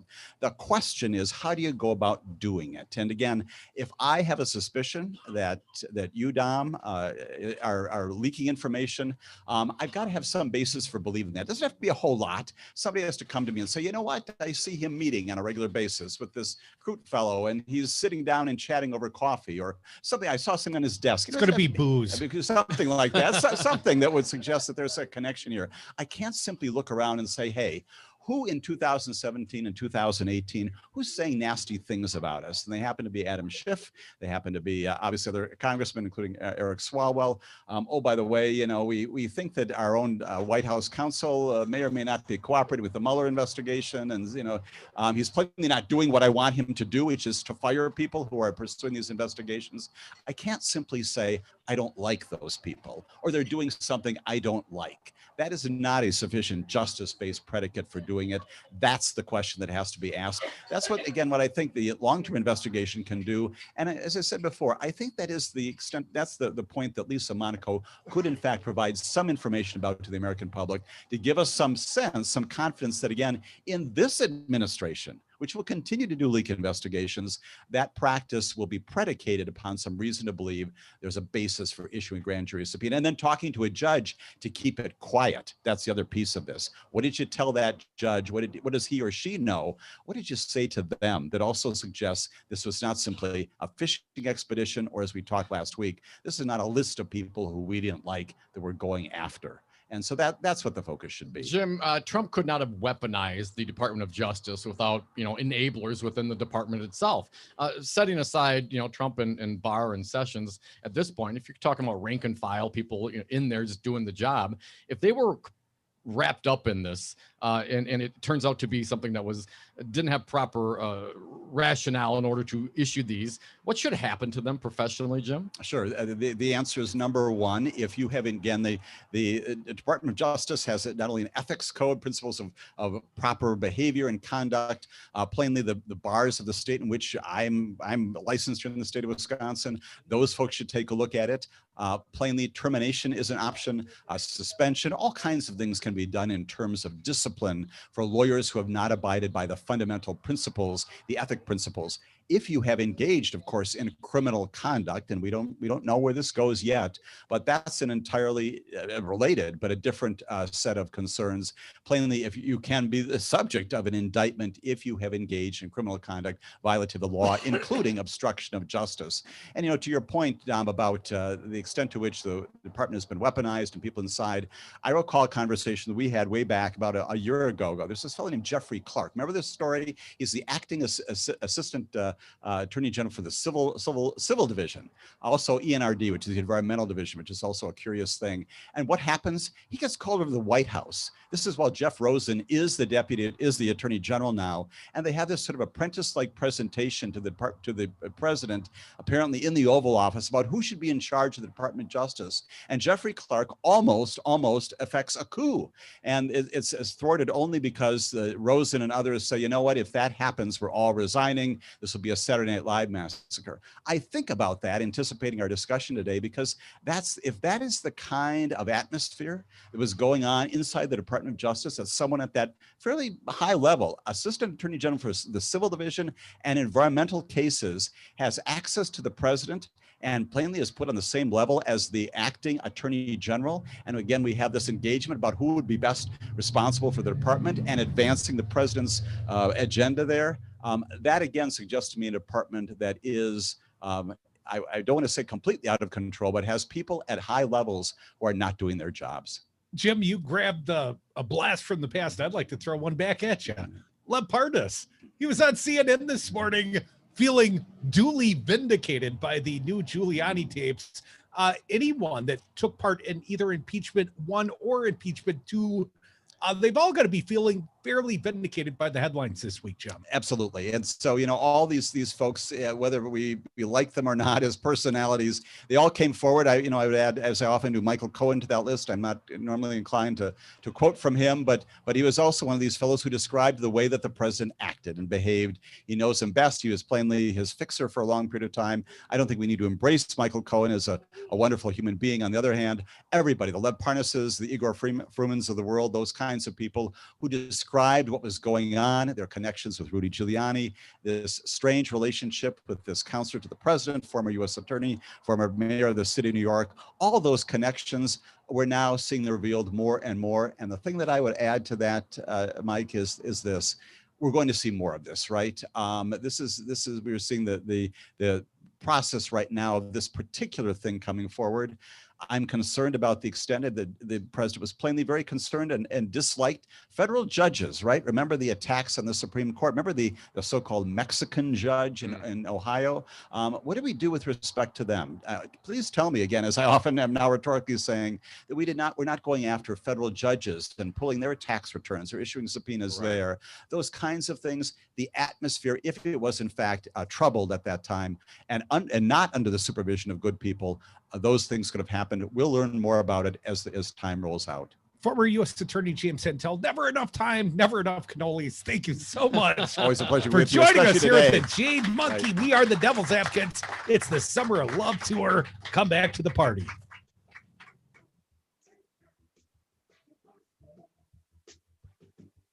We cannot arrest everybody that somebody thinks is dangerous. The irony is a little rich here these days. Give me a break. Hey, one break coming up. In time, you will know the true power of Devil Radio 92.7. It is your destiny. This is Dom from the Devil's Advocates, inviting all our patrons to join us for an exclusive live broadcast at one of Hawk's finer neighborhood bars, the Jade Monkey Cocktail Lounge, located at 217 Cottage Grove Road in Madison on Tuesday, June 15th. Seating is limited, so please go to patreon.com, search for the Devil's Advocates, the greatest radio show ever, and sign up to be a patron. Join us June 15th, 2 to 5 p.m. at the Jade Monkey in Madison for a live broadcast, and stick around for the political party open to the public 5 to 7 p.m. See you then. When it comes to computers, Madison Computer Works has been the leader in computer help, service, and support for more than 35 years. Our friendly techs have the expertise to help you choose the right computer for your needs. We make it easy to get a new computer by moving your data, reinstalling programs, and setting up your printers and email for you. Our competitive pricing and awesome tech support make moving to a new computer painless and affordable. Whether servicing your old computer or buying a new one, we'll help you do it right. Madison Computer Works, computers. This update, I'm Ed Donahue with an AP News Minute. Stocks finished lower, the Dow down 94 points. Johns Hopkins University's tally shows the number of dead in the U.S. from the coronavirus has reached 600,000. It's about equal to the number of Americans who died of cancer in 2019. Meantime, there are more signs the virus fight is easing. Remember June 15th. Remember today. Because it is the day that New York rose again. Governor Andrew Cuomo says at least 70% of New Yorkers have gotten at least one dose of a coronavirus vaccine. The state mandates that have proven right and correct and brought us through this pandemic are relaxed as of today, effective immediately. California lifted most of its restrictions, meaning no more state rules on social distancing or capacity limits. Maryland will end a state of emergency July 1st. I'm Ed Donahue. Did you know that feeling sluggish or weighed down could be signs that your digestive system isn't working at its best? But taking Metamucil every day can help. Metamucil supports your daily digestive health using a special plant-based fiber called psyllium. Psyllium works by forming a gel in your digestive system to trap and remove the waste that weighs you down. Metamucil's gelling action also helps to promote heart health and slows down sugar absorption to promote healthy blood sugar levels. Start feeling lighter and more energetic by taking Metamucil every day. It's like I blinked and suddenly all my business shifted to e-commerce. Now my business hours are whenever my customers need me. My customers want everything now and faster than ever. It's a whole different world. Your business is changing. The United States Postal Service is changing with it. We're bringing you fast, reliable shipping nationwide, and we're bringing it right when your customers need it. Let's discover new routes. Visit USPS.com/new routes. The United States Postal Service. Priority, you.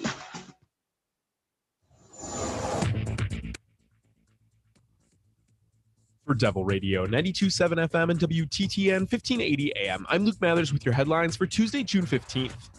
An environmental nonprofit, Midwest Environmental Advocates, filed a petition to defend the state of Wisconsin in a lawsuit brought by Wisconsin Manufacturers and Commerce and an Oconomowoc dry cleaner that aims to limit the state's ability to regulate PFAS or forever chemicals.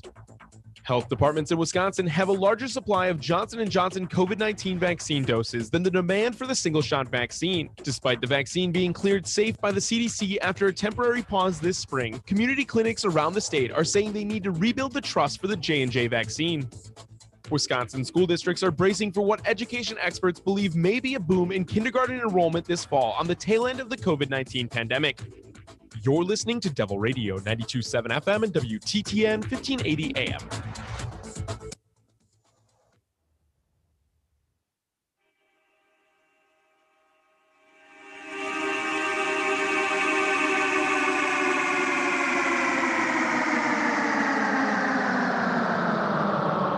I don't know if you know the Devil's Advocates, but they are kind of a big deal. Welcome back to the Devil's Advocates radio show. Welcome back to the party at the Jade Monkey Cottage Grove Road, Madison, Wisconsin. It is the Summer of Lovin' Tour, Dominic. Do we have a crowd here? I think there's a crowd. Yeah. They keep going into the bar for beers, Dom. Some malingerers. We had a fine guest. We appreciate him. Former U.S. Attorney James Santelle, a friend of ours, and now we've been joined at the table by Scott Ross. He's a Gemini and a friend of ours, but I don't know other special titles. Firebrand. Yeah. Birthday boy as of yesterday. Yes, happy birthday, Scott. You as well. Thank you, sir. I think it's nice that we can all come together here as old. Congratulations to all of us and all of you. Now, yeah, it's all right. Thank Scott, are you at all embarrassed by the fact that you share a birthday not only with my little buddy, but also the former president, Donald Trump? Happy Flag Day. I mean, you know, the thing is that when we all used to joke back in 2015 that, yeah, when this guy gets to be president, ha, ha, ha. I always thought that he was such a megalomaniac that the result of him being president would result in one good thing. Okay. And as the Democrat war on Christmas finally cancels Christmas as a holiday, that Flag Day, which is now a junior varsity holiday, would be moved up to the big kids table and we'd all have the day off. And, I always said, like, I'd rather have a day off in the middle of June than at the end of December. Absolutely. So hopefully, again, the Democrat war on Christmas will at some point finally, bear this fruit and we'll both be able not to get mail, as well as nobody has to go to work on our birthdays. As near as I can tell, Dom's taking this day off for like 10 consecutive years. Well played. It's my birthday month, man. Scott Ross, the newest news, the Department of Justice, at the direction of the Trump administration investigating sitting Democrats, apparently the former White House counsel and others, one must suspect. We don't even know who because of the gag orders. Scott, very Nixonian. Was this expected? Did you expect it? I know you've got, you're very cynical. Yeah, I mean, when it comes to the horrors of the last 4 years, I think there's still a lot of stuff that we don't know about.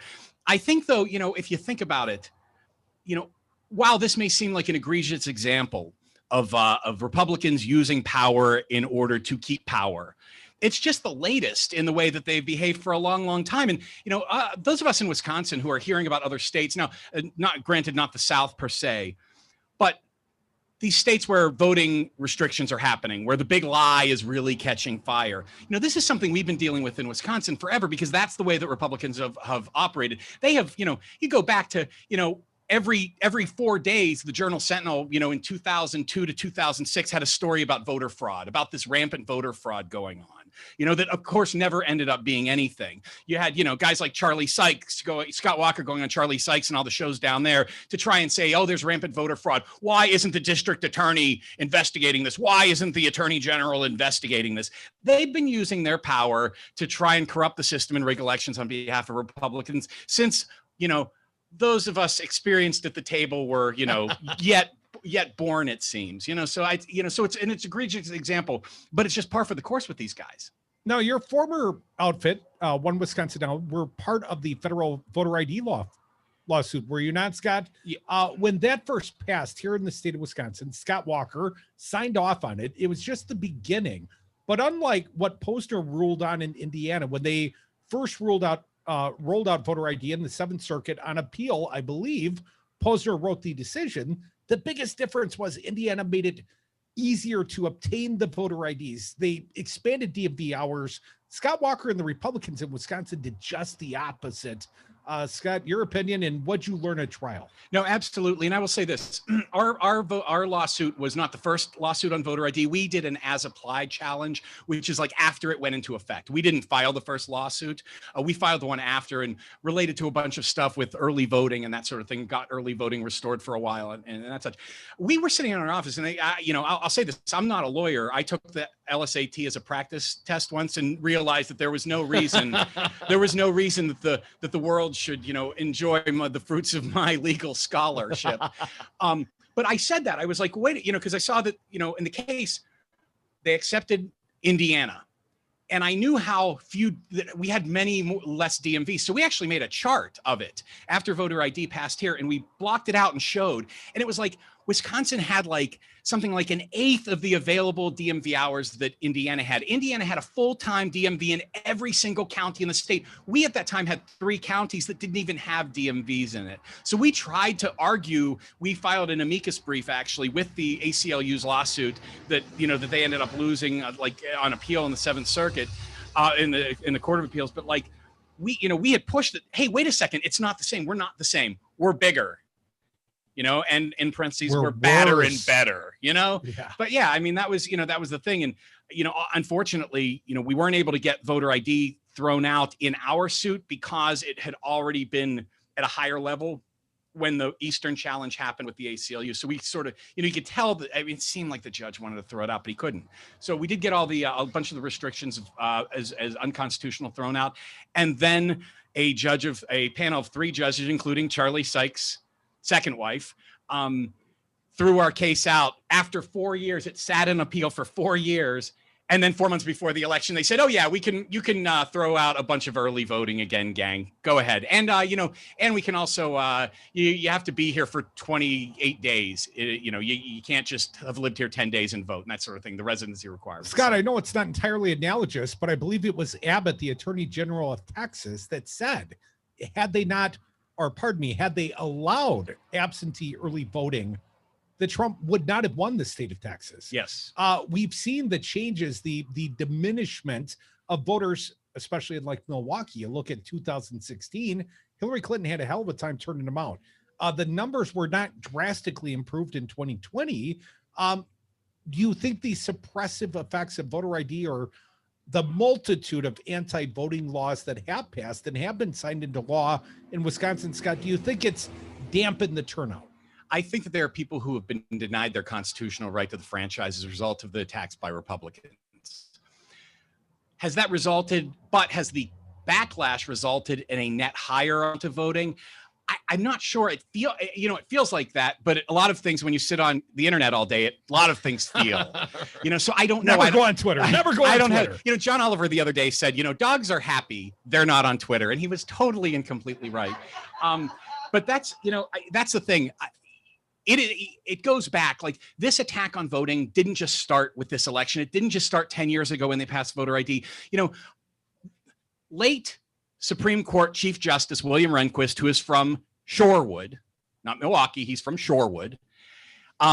He in the 1960s, when he lived in Arizona, had something called the Arizona Project. And what that was it was a way in which you would make longer lines at urban polling places so that people would go home instead of voting. And when you think about the restrictions that Republicans put in place here, for instance, like something innocuous that you think like getting rid of straight ticket voting, okay? Well, what's the wrong with that? It hurts both parties. Well, if you think about it, if you want to go and vote straight ticket, do that, click that one box, but then think about having to go through each and every ballot when you don't want to. Like I go to the polls at this point, I'm radicalized. I'm not voting for any Republicans. I want to check the box and get out so somebody else can vote. Everything that they do, signing the poll book after you present your voter ID. Like what is the need to sign a poll book when you have signed a number of things to first register to vote and that you're there with your ID showing that you're going to vote? Again, under threat of 3.5 years in prison and a $10,000 fine because it is a Class I felony to commit voter fraud, which of course never happens in the state of Wisconsin. So that, so again, it's about creating long lines. This has been the birthplace of Northern voter suppression, and we have to keep vigilant and keep fighting to prevent it from being so. And that includes getting really good candidates we want to go out and vote for. Our fight, I almost called you a candidate. Our fine guest, Scott Ross. He's a Firebrand. He's a Gemini. He's a friend of ours. Scott, did you ever think you would see the day when Wisconsin Republicans would go so Trumpster that they would start attacking Speaker Robin Vos because he was not supportive enough of their, trip out to go observe the fraud in Arizona? Oh my God. Yeah. Janelle Brandtjen put on her Confederate jorts and went out with the other 4 lunatics. Or was it 5? A couple dropped out or something. I don't know. That's the thing about these guys. They've got, who was out there? Janelle Brandtjen. Janelle Brandtjen hates black people. She hates the idea of black people voting. So she's in charge of campaigns and elections for Robin Vos's Assembly Republicans. Dave Murphy hates higher education. So he's in charge of colleges and universities for Robin Vos's Assembly Republicans. And he was out there as well. Gee golly goshing his way across like, well, I don't think it's voter suppression. It's just, making sure we all vote. Yeah.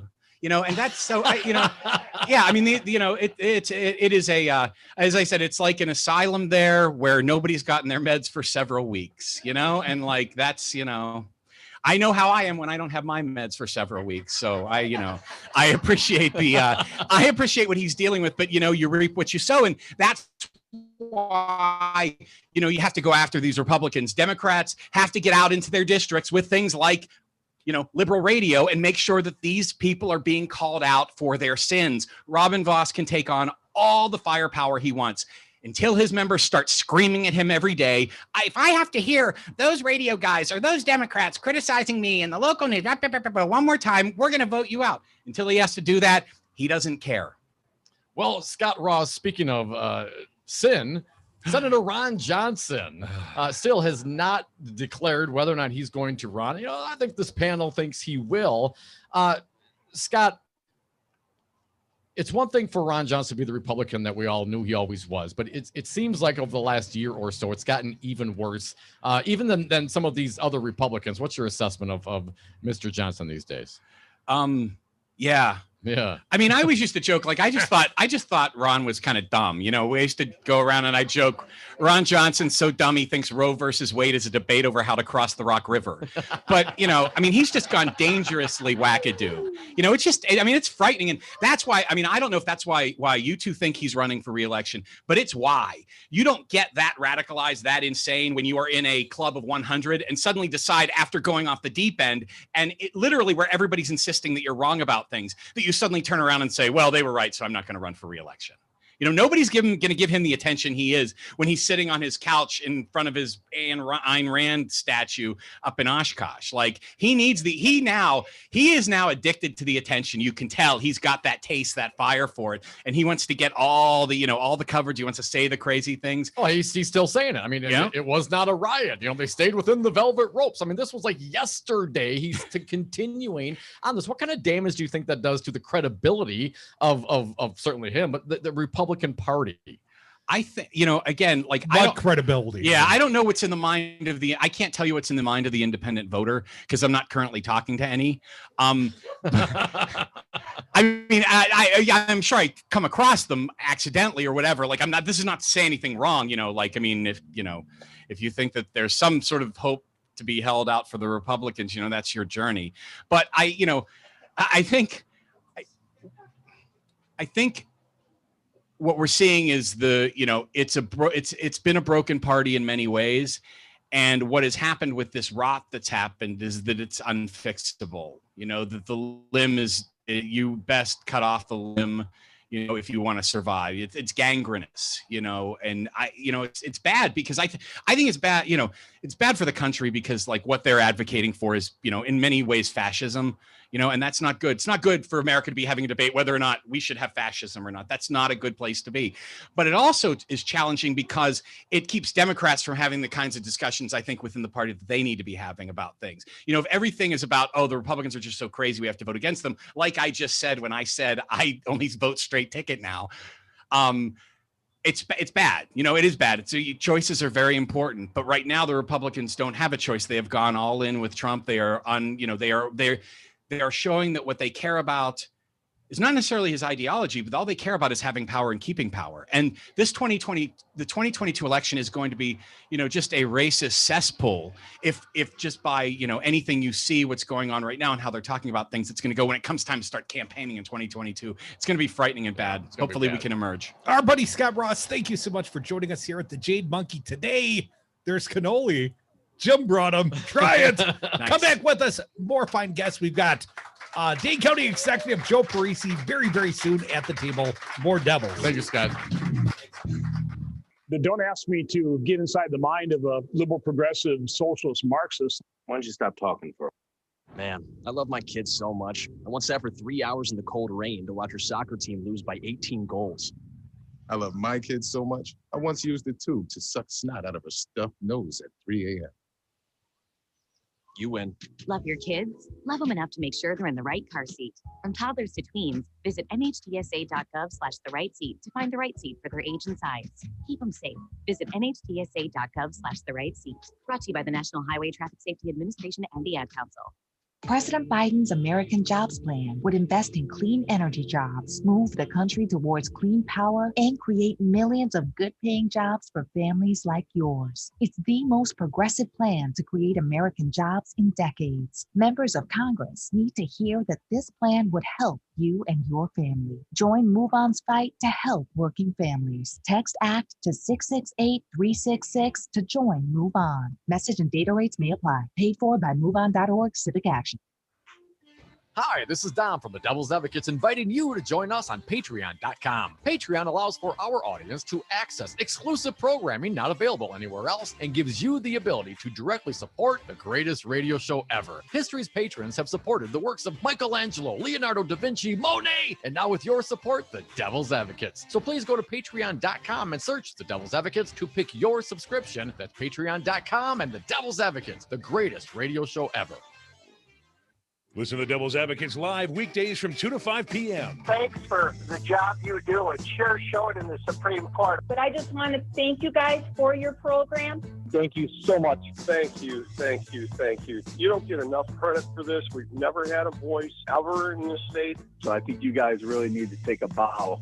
Thanks again for your work. It's really important. You need these guys. They're there for all of us. You're welcome, everybody, and thank you.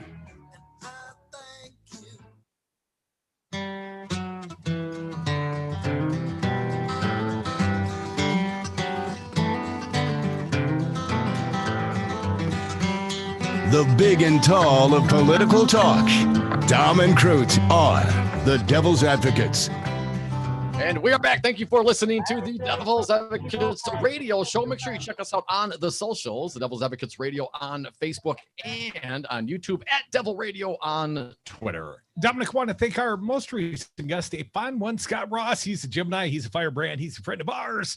Right now, I've been joined, and you as well, at the table by Dane County Executive Joe Parisi, my county executive, our friend Joe. Welcome back. How you doing? Thanks. Hey, Good to Joe. be here. Thank you. You know, Joe, what really has us excited is the fact that we're in a bar. The pandemic restrictions have been lifted in Dane County. That's in no small part to citizens doing their part, getting vaccinated, wearing the masks. That's right. Joe. That's right. Where do we stand in Dane County? Any restrictions, anything you can tell the people informationally about our county? Yeah, we're doing great in Dane County. You know, we're reaching around 70% vaccinated, depending on the age category. But, you know, if the rest of the state, if the rest of the nation was doing as well as we are in Dane County, we'd be looking at a whole different summer and a whole different fall and winter coming up. And really, you nailed it. I mean, it's the people who live in this community who really made a difference. And because of the sacrifices people made, because of the both small and large sacrifices people made, there are folks alive today and folks who did not get ill walking around today because of the people of this community. And I couldn't be more proud to be part of Dane County. Joe, our community, overwhelmingly Democratic supportive. Yeah. We elect a lot of blue people, including yourself. You're a Democrat, nonpartisan perhaps, but Democrat.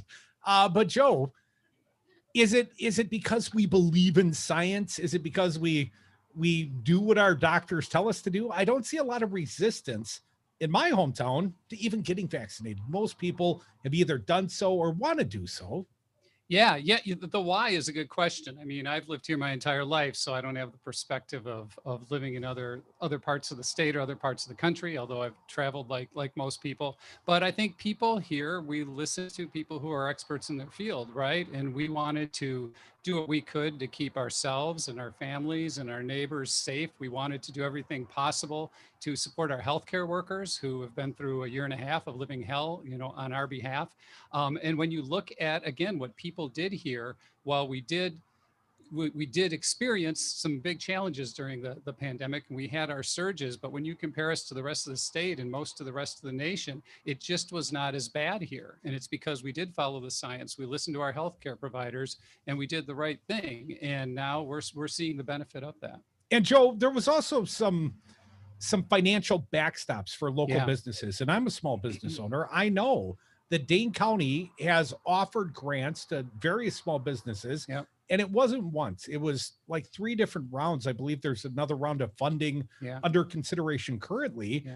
Joe, everyone would like to get the money a little bit faster, but all things considered, Dane County's done a great job backstopping, giving a little relief to a lot of small businesses.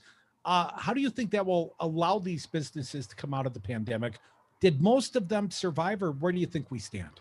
Well, it has certainly helped keep a number of small businesses alive, you know, and as part of our overall approach. First, we have to look at what's best for public health, for keeping people alive, for keeping people from getting sick, but then realizing that a lot of the things we did imposed, and not only the things we did through our orders, but the virus itself caused a lot of people to lose their jobs and a lot of businesses to teeter on the edge. So, when you look in hindsight, I think what we did really is something that when you saw successful campaigns to deal with the virus, you do what's right for public health, but then you do have to have government come in and help people with food, help people who are unemployed, help people with rental assistance, help our small businesses get through. We helped childcare providers early on because, so many folks, childcare providers, small businesses, et cetera, they operate on such a slim margin. You have to help people survive.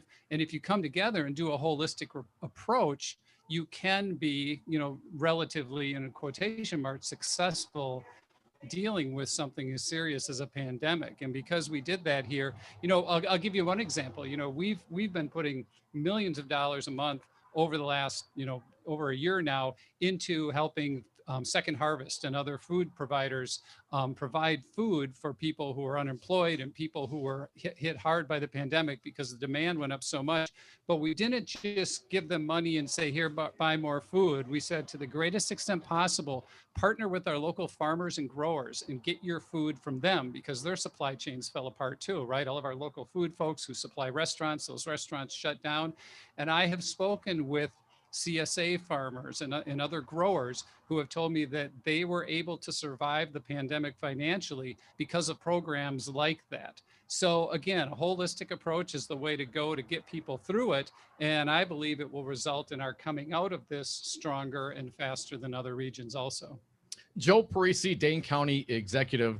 Politically, Dane County certainly stepped up, as Crudy reminds me often. Yeah. The battle back and forth between Madison and Milwaukee for the Democratic votes certainly stepped up. But as an economic powerhouse, Dane County continues to surpass, as far as I can tell, any of the other counties, both in jobs created and people moving to it, and businesses coming to Dane County. Why do you think that is, Joe? I think it's a number of things. We've really done a great job over the last number of years of diversifying from just being a state government hub, right? That used to be the main employer, the only employer. And if state government would have gone away, we'd be in big trouble. And that's certainly still extremely important, state and local government as employers. But we've diversified. We're technology, we're biotech. And I think you can also not underestimate the power of quality of life, right? I mean, we invest in protecting our natural environment, investing in bike trails, investing in hiking, investing in green spaces. We have a culture here that's very welcoming and attempts to be more welcoming. There's always, there's always more work to be done, certainly. But when you look at one of the things that helps growth, it's quality of life, it's education. The university, MATC, they provide the people power that a lot of these growing and expanding companies need. So again, it's making investments in the community, making investments in people, and making investments in our natural environment.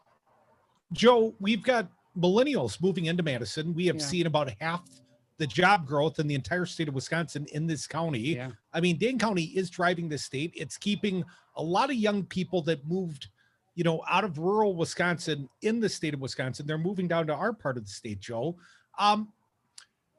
How do we keep the young kids coming to Dane County, coming to Madison? Does the transport system, and I understand there's some investment coming in that, do you think that'll play a part? The kids want mass transit. Yeah, I mean, mass transit is key, and it's ironic as we speak, Joint Finance, the Republicans on Joint Finance are looking at cutting in half Madison's transit aid.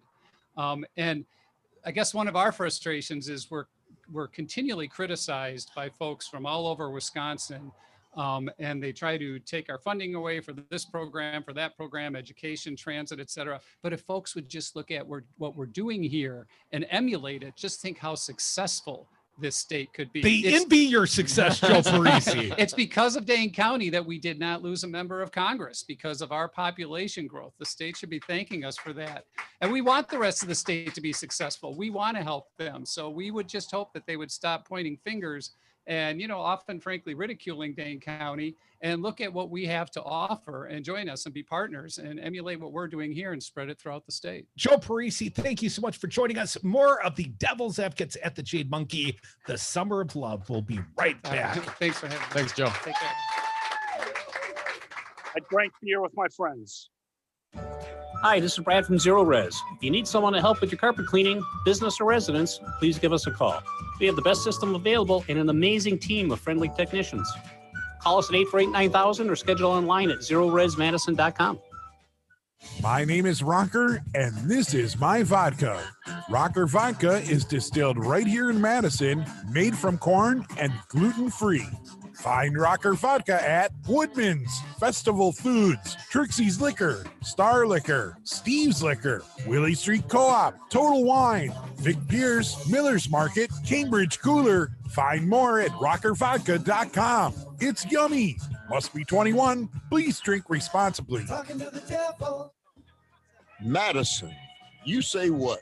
Each weeknight from 5 to 6, don't miss out on a single day of the Earl Ingram Show right here on Double Radio 92.7 FM, 1580 AM. You are listening to WTTN Columbus, W224EG Madison, always streaming at doubleradio927.com. AP News. I'm Ed Donahue. President Biden is in Geneva and was asked if he is ready for his meeting with Russian President Vladimir Putin. Tomorrow, there are no plans for the two men to have lunch or dinner together, no joint press conference after.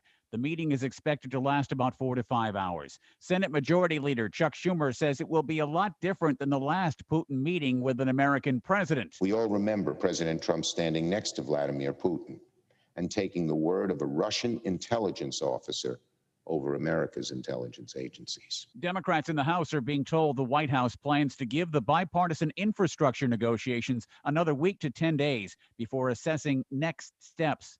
A tally by Johns Hopkins University shows the number of deaths in the U.S. from the coronavirus has reached 600,000. The Biden administration has a strategy to go after domestic terrorists. Attorney General Merrick Garland says it's not about ideology, it's about violence. In America, espousing a hateful ideology is not unlawful.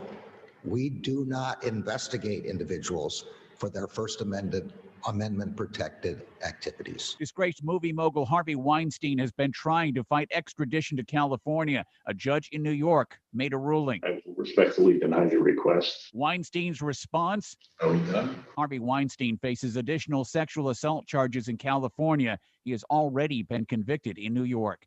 President Biden unveiled pics for several high-profile ambassadorial posts.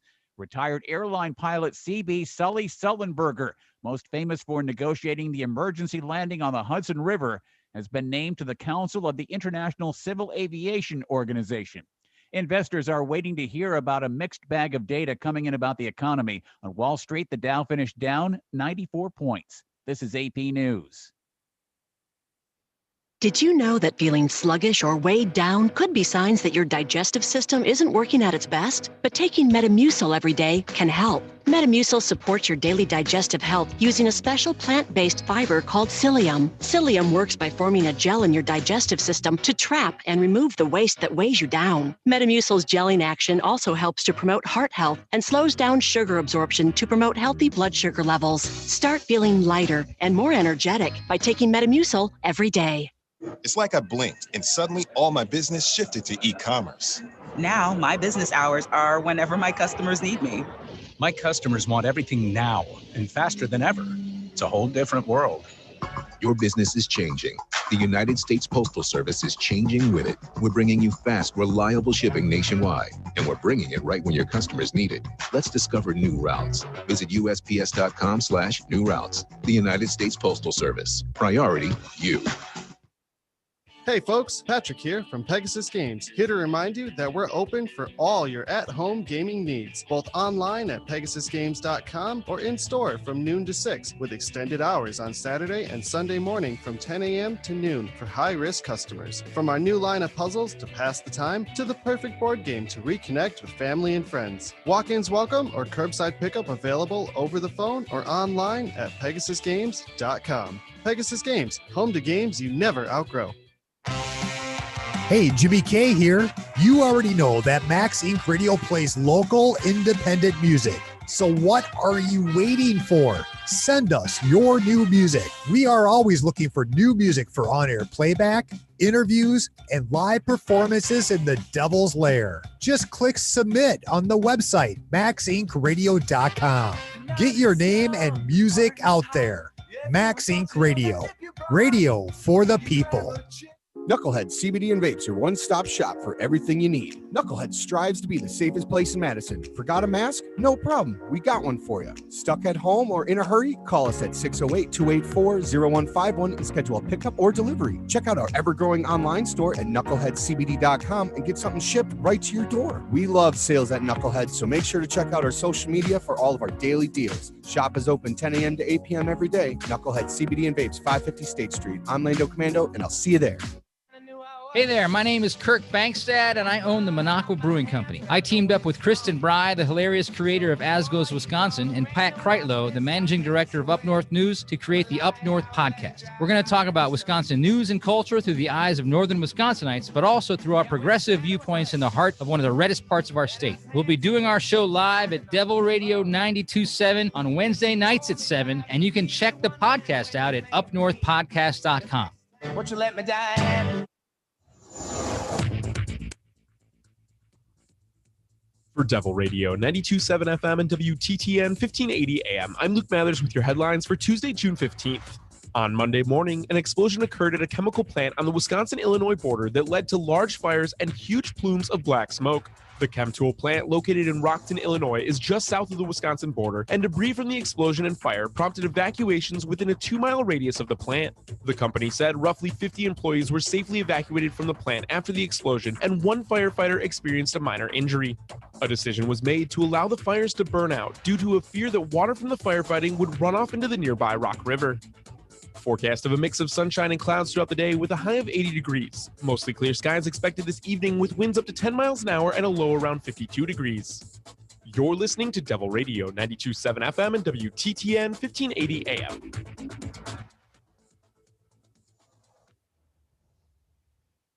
Warning, you are about to listen to the greatest radio show ever.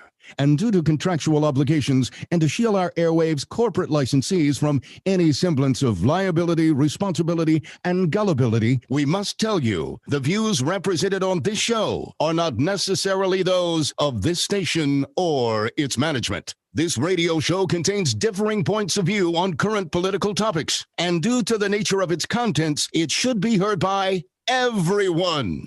Thank you for listening. Now live from the heart of liberal Wisconsin, where the political party is just beginning, welcome to the Devil's Advocate Show. Best friends proving it's never personal, only politics. Please allow me to introduce myself. Now here are your hosts, Dom and Crute. Welcome back to the Devil's Advocates Radio Show. Dominic, we're sliding into the Tuesday party time, 4:00 happy hour, and we're on the deck here at the Jade Monkey, and we've been joined by another fine guest, Chris Larson. He is a candidate for U.S. Senate. Chris, we appreciate you joining us here at the Jade Monkey, sir. Happy to be here. Thank you. This is it's good to see you guys in person and see the crowd enjoying drinks here. This is fantastic. Oh, it's gonna get bigger. Is this what it's always like? I've been seeing you guys in person in over a year.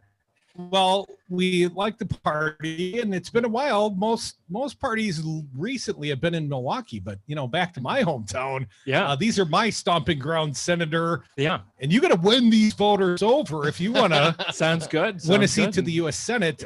Chris, how is the campaign going so far? So far, so good. We're just, I think, 3 weeks in now at this point, and the message has been carrying pretty well. I think there's folks who are interested in having a proven progressive in this race, of making sure that we beat Ron Johnson and get rid of the worst U.S. senator who is currently serving. He is doing the job for us in many ways of campaigning of why he needs to get out of there, right? Just this week, he talked about how, last week he was banned from YouTube. And then just a couple of days ago, he's decided to, again, go after these conspiracy theorists and say, oh, you know what? most of them stayed within the rope lines, right? Like, just talk about like somebody who's decided to make his career of being a spokesperson for the insurrectionists, for domestic terrorism.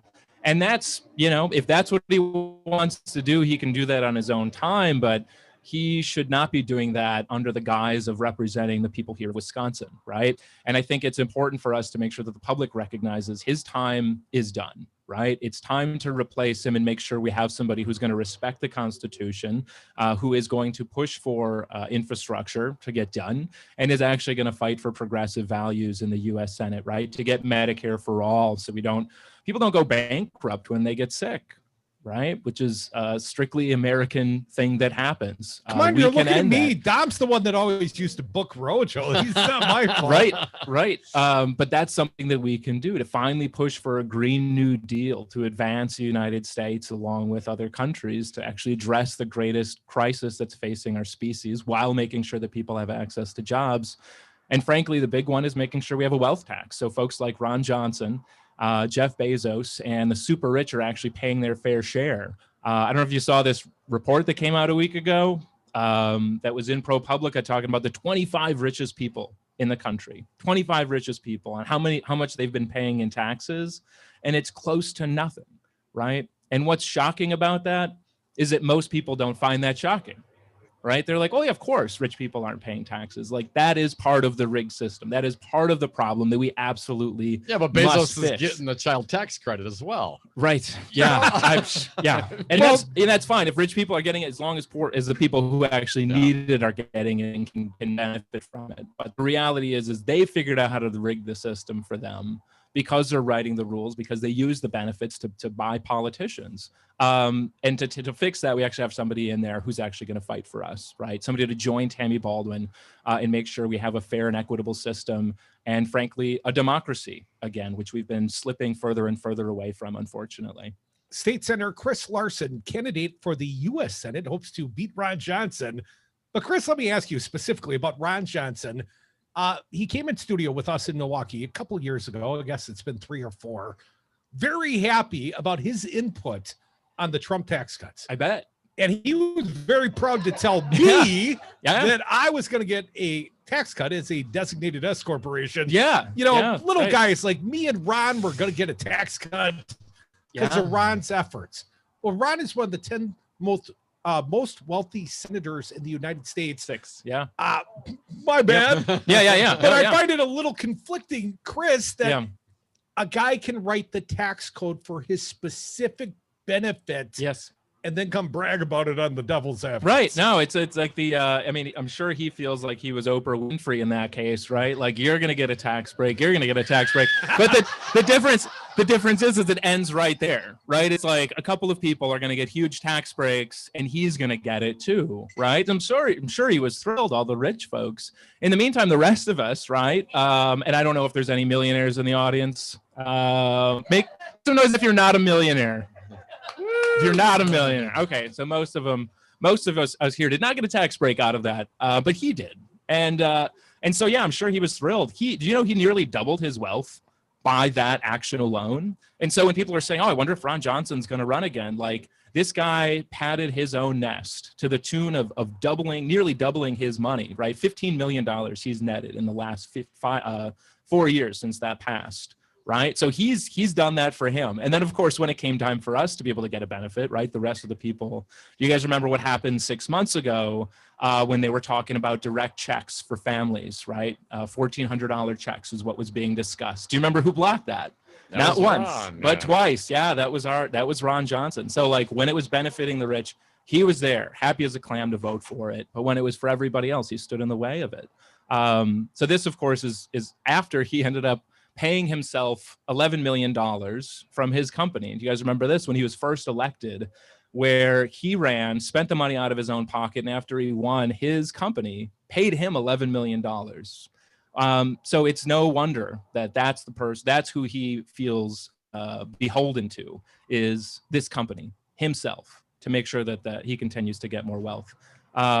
But this is a fixable problem. This is something that we can solve with the wealth tax, to make sure that folks like that pay their fair share, to make sure that we can use the funds to frankly invest in programs that we should have had decades ago, getting Medicare for all, so that we do not have to worry when you get sick that you're going to go bankrupt too, right? I mean, I've heard too many stories of people who have had to cut pills in half, right, to be able to try and make do, or people who get sick, know they are sick, but know that they have a restrictively high deductible, so they refuse to go in to see a doctor because they're more afraid of that bill than they are of what the diagnosis will be. That is ridiculous for a country that spends more than every other country per capita on healthcare and has worse results. We can solve that problem. We absolutely should solve that problem. Ron Johnson's not going to do it, but I will. Wisconsin State Senator Chris Larson, candidate for U.S. Senate. Chris, in order for you to beat Ron Johnson, you have to beat your fellow Democrats. And not all your fellow Democrats, to my understanding, agree with your position on the Medicare for all. How do you intend to argue that point and convince the voters otherwise versus those Democrats? Yeah, I mean, I think I would hope that the other candidates jump on board and recognize how this is important. But if they don't, that's fine. The voters have a clear choice. And I would say, look, I've got that reputation for the last 10 years of serving in the legislature, not just fighting against Scott Walker, which I've done, right? Going to Illinois if we need to stand up for our workers, of being able to go. Thank you for those of you who were at the Capitol when we were gone. And so people know I'll do whatever it takes because I've done that, right? And of also being the author or co-author of just about every progressive piece of legislation. So we put out a pretty robust platform and we'll continue to build on that. And I would hope that those folks, because I get it. It can start to look like a menu in a Greek restaurant after a while of more and more candidates jumping in. But looking at the platforms, looking and thinking about what you value and what you want to see. Because yes, we all want to get rid of Ron Johnson, right? It's like, do you want a glass of water after you've walked through the desert? Yes, you do, right? But have some distinguishing taste for yourself, right? Think of exactly what we want for the next 6 years, right? What do we want? Who do we want fighting for us? Do we want just anybody, or do we want somebody who is going to run and actually push and restore the value of the seat to being a fine gold Democrat and then some, right? And so that's what we're outlining. That's what we're looking to restore. And that's the movement we're looking to lead. Chris Larson, if you had to describe yourself as a alcoholic beverage, what would you be, sir? I mean, if I had to, because Wisconsin is thirsty. Yeah. I mean, if it's coming out of the desert, then I'd say, yeah, a cool glass of water. But if you're you are in good shape, about 4:15 at a party at the Jade Monkey. What in that case, yeah, then I would go with a beer, specifically a Spotted Cow. Nice. Good choice. Good choice. Yeah. That's probably the right answer, Senator. Yeah, but if it is, if we're distinguished, I would say, a darker beer. But when you're thirsty, it's summer. The darker beers aren't as around. You don't have as many porters on taps. But I didn't check the tap on the way in. So yeah, hopefully they've got Spotted Cow. And I'm not getting anybody in any trouble. I suspect they do. Senator, I got an email solicitation from your dog. I believe Donut's his name. Donut, her, yeah. Oh, my bad. I don't know how she. Yeah, exactly. I didn't realize the gender. Donut is obviously it's a female name. Oh, of course, of course. Can you tell? Okay, can you tell who? Yeah, I have 2 kids, a 6-year-old and a 9-year-old. I think you can guess. But I want to know name the dog. How did Donut get my email address, Chris? Yeah. Has there been some metadata searching? I'll ask her. She's usually in her little containment area while we're gone, but I think she might have gotten out of there and figured it out, man. Especially with our infrastructure as it is, so it's so hackable. I don't know. Senator, do you have to be a little creative in your fundraising, please? I have really good people that work for me. And yes, this is very serious topics that we're talking about, especially as unfortunately we have some Republicans who are dabbling in fascism, right, as I like to put it. And so every once in a while, it's like, look, have some fun, go for it. And so my staff came up with that one, and it was on Donut Day too. I'll have people know, which is apparently a holiday. Chris, if people want to get more information about your campaign, about learn about a little bit more about you, how would you suggest they do so? Yeah, you can go to voteforlarson.org and check it out there. You can see our launch video, which is talking about how to unrig the system, how important that is, and outlines how we're planning on doing that. You can find out more. You can fill out a selection of issues that you believe in. And if you have a story to share, I encourage you to share it with us. That is the big motivator for me, for my staff, for our grassroots organization. So encourage folks to check it out there. And if they're so inclined, chip in $1 or $2. Thank you, Senator Chris Larson. More Devil's Advocates live from the Monkey. Thanks, Chris. Awesome. Thank you, guys.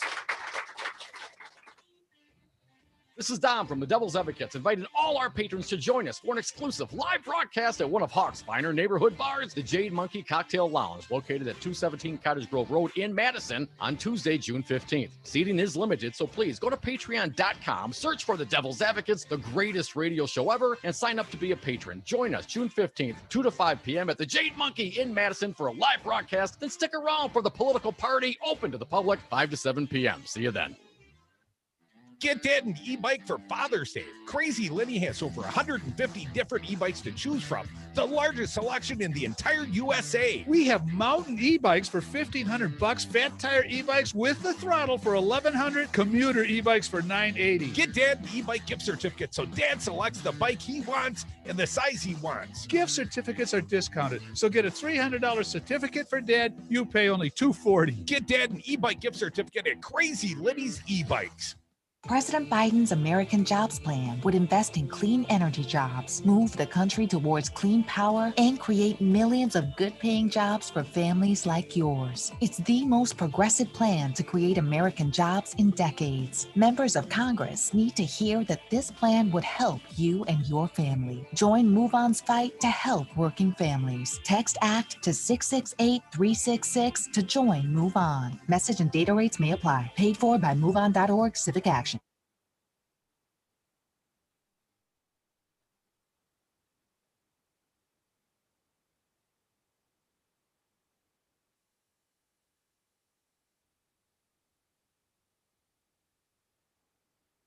Boys and Girls Clubs of Dane County need your help. Our annual bike event is scheduled for July 17th. We need hundreds of individual riders and donors. To encourage participation in pledges, we will be giving away 2 Crazy Lenny electric bikes, 1 e-bike for a participant and 1 for individual that pledges to support a rider. Come ride for the Boys and Girls Club or make a pledge at bgcdc.org. Boys and Girls Club.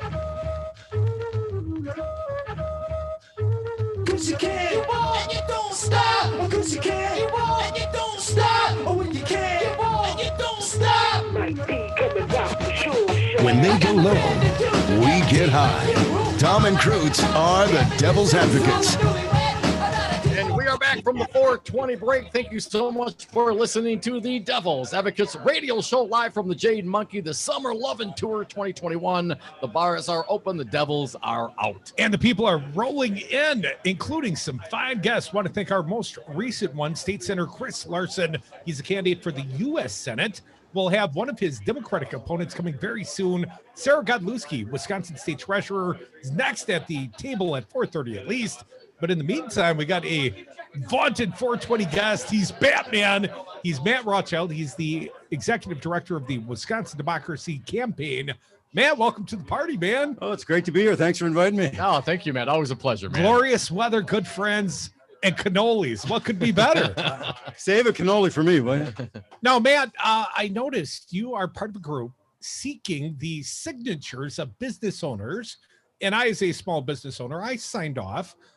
What is the application for? What are you trying to get these business owners to sign up for or to sign up against, as the case may be? Yeah, there's a big effort by the Wisconsin Voting Rights Coalition to get businesses in Wisconsin to sign this open letter opposing the voter suppression bills that are circulating in the legislature right now. And we were happy to get, first it was 69, then you signed it, that was 70. Hawk's making it 71 here. So all the businesses that we've been able to already approach are signing up for this.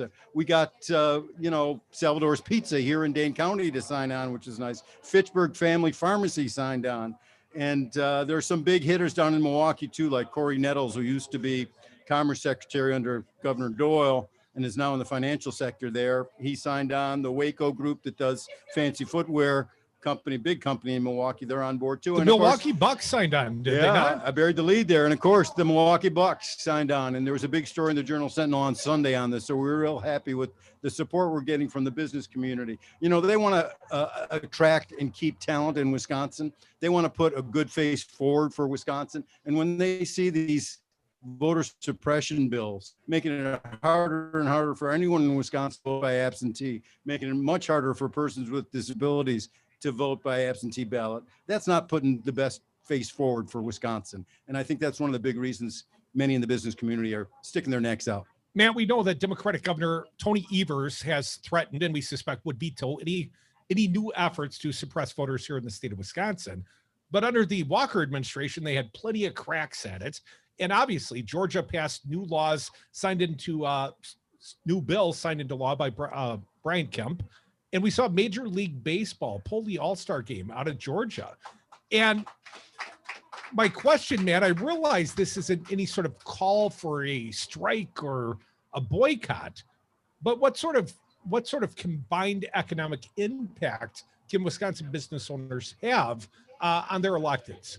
Well, I think they're giving a pretty clear warning to the Republican Party, which likes to claim it's the party of business, that if they keep going down this terrible road of voter suppression and, you know, white nationalism and all the other crazy right-wing stuff that's going on in the legislature right now, that they're going to pay a price and that they're going to lose some of their traditional allies in the business community. The greater Milwaukee Chamber of Commerce issued a statement today that was saying, you know, voting rights are crucial for our democracy and you shouldn't make it harder for people to vote. I mean, how basic do you need to get around here? Right.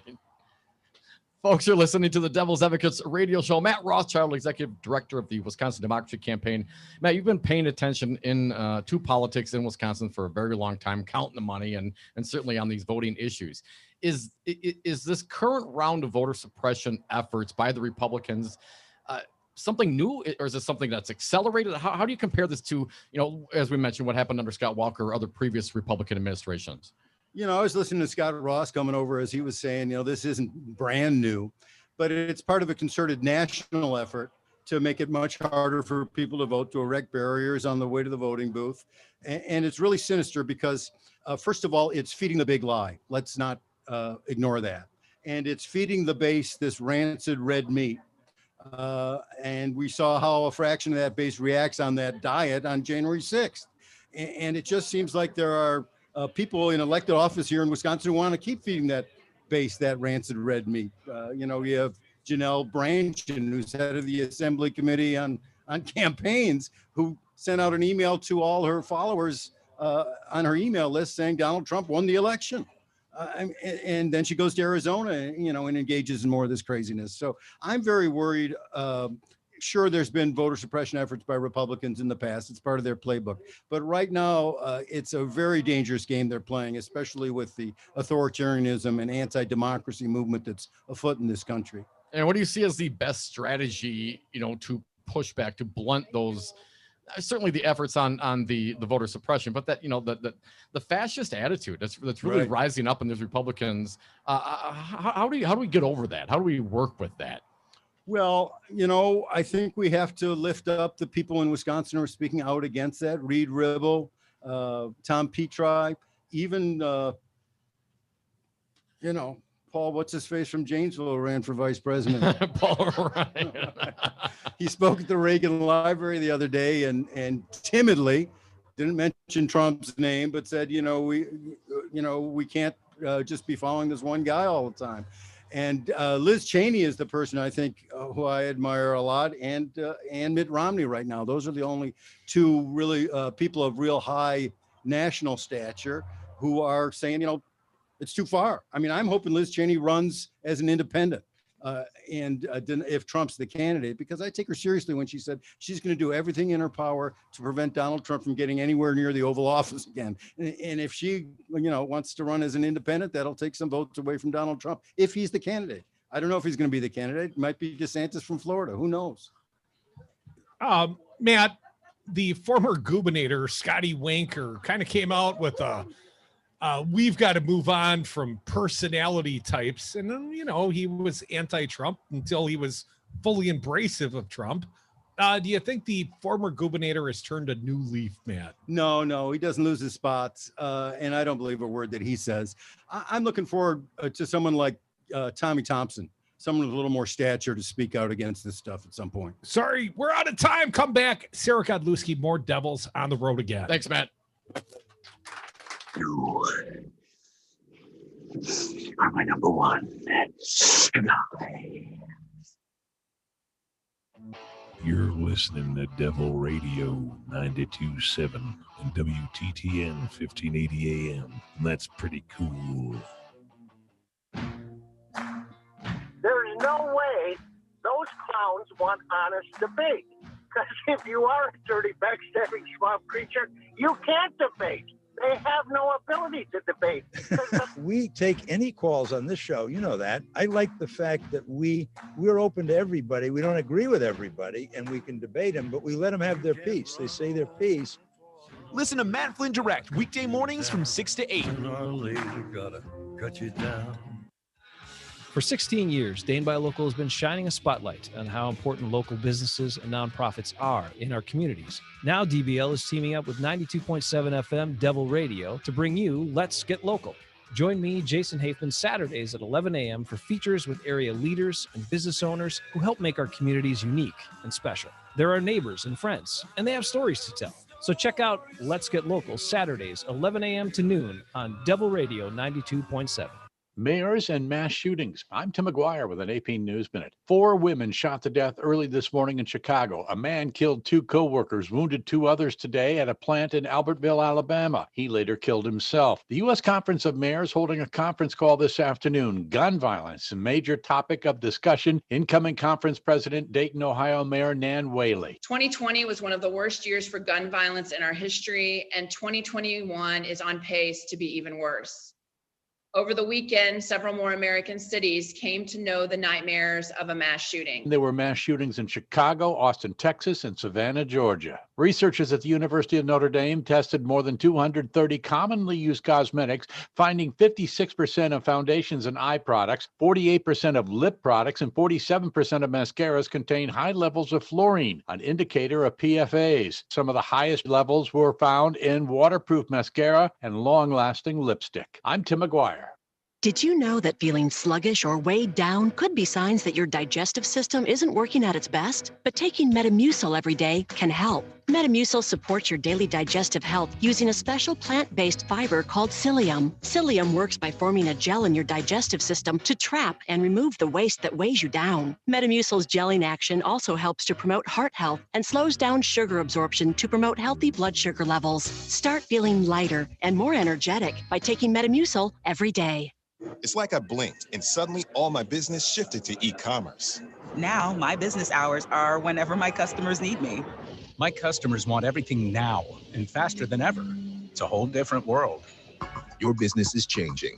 The United States Postal Service is changing with it. We're bringing you fast, reliable shipping nationwide, and we're bringing it right when your customers need it. Let's discover new routes. Visit USPS.com/new routes. The United States Postal Service. Priority, you.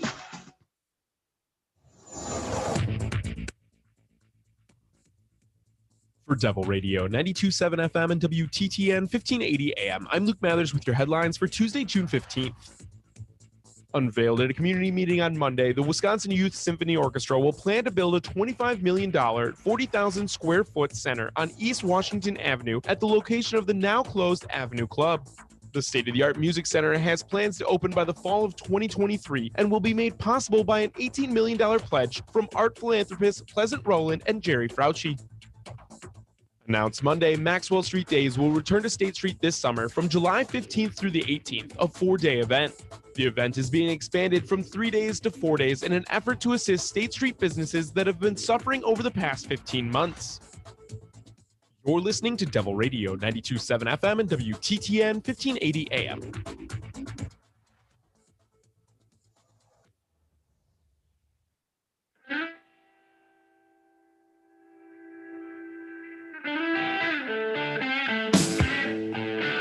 The Devil's Advocates. We drink when we toast, We toast when we drink.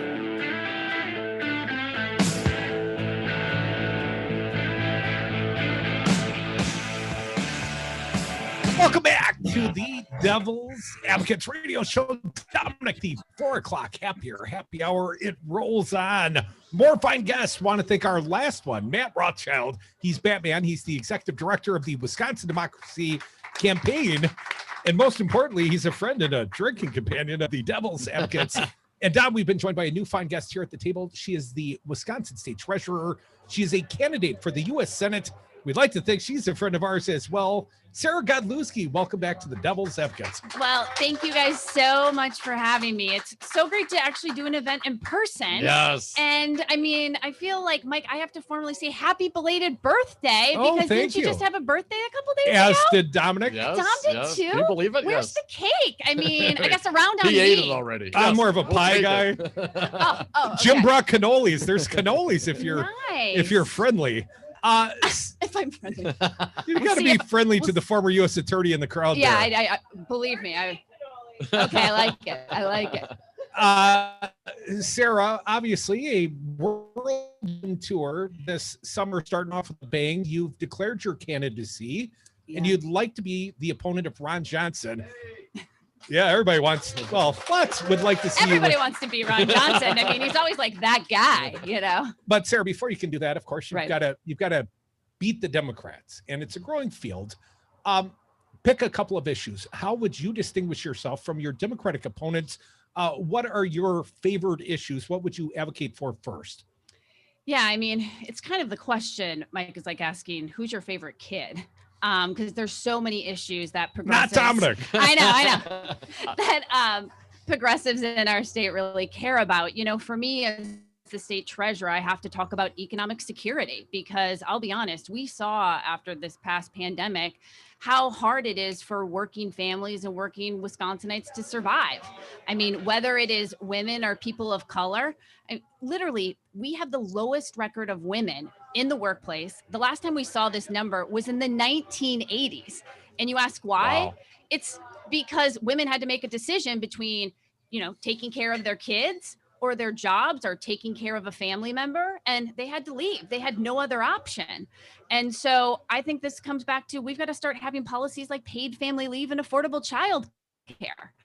And I am sick of people, we can talk about that. I am sick of people saying, you know, Sarah, that's a luxury. That's a nice to have. For who? It's not nice to have. It's an absolute essential to make sure that working families can have a leg up. I mean, I was talking to a mom and she's like, Sarah, there are literally no affordable childcare solutions. It's actually more economical for me to not be in the workplace. And she's a nurse, which we know is an essential job that we need in Wisconsin. And she had to make the decision, do I quit my nursing job or do I take care of my kids? And for her family, she had to quit her job because it saved them money. I mean, that's not what we should be doing. We should be actually promoting her to go to work. We should be having affordable childcare options and paid family leave, for example. So that's something that I want to fight for in the U.S. Senate, because I believe right now, part of the reason why people think this is a luxury is because we don't have moms at the U.S. Senate table, and I want to change that. Sarah, in your current role as Wisconsin State Treasurer, you've rolled out in Take Root Wisconsin program. Hopefully I got that right. You did. Try to keep people in their homes, assist people in home ownership. Tell us more about that program and why you as the state treasurer, why you're able to roll this out. Yeah, so one of my big things that I ran on for state treasurer was making sure everybody had economic security, because we know the treasurer in the past, not only was he not doing his job, he definitely wasn't helping Wisconsinites. And so home ownership is one of the best ways for Wisconsinites to build wealth. And we're actually behind the curve. I mean, we are the third worst state for communities of color to own a home. We are behind the national average with first-time homeowners and young families. And if you ask why, it's because of stagnant wages, student debt. It goes down to like affordability. And so I started this task force back in March of 2020, literally 5 days before the pandemic, because we wanted to help address this homeownership crisis. But what we discovered is literally 5 days later, the crisis hit, and we're like, we got to do something now.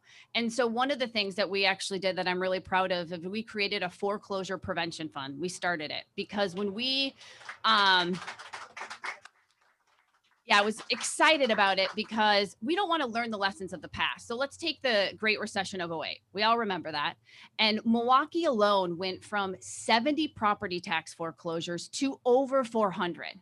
I mean, that's ridiculous. So what we did is we identified people, for example, that were at risk of property tax foreclosure during COVID, provided them resources and financial services. And I'm proud to say now we're going to launch that across the state. And that's what we just announced on Wednesday. Folks, you are listening to the Devil's Advocates radio show. That was Wisconsin State Treasurer and U.S. Senatorial candidate Sarah Godlewski joining us on the deck.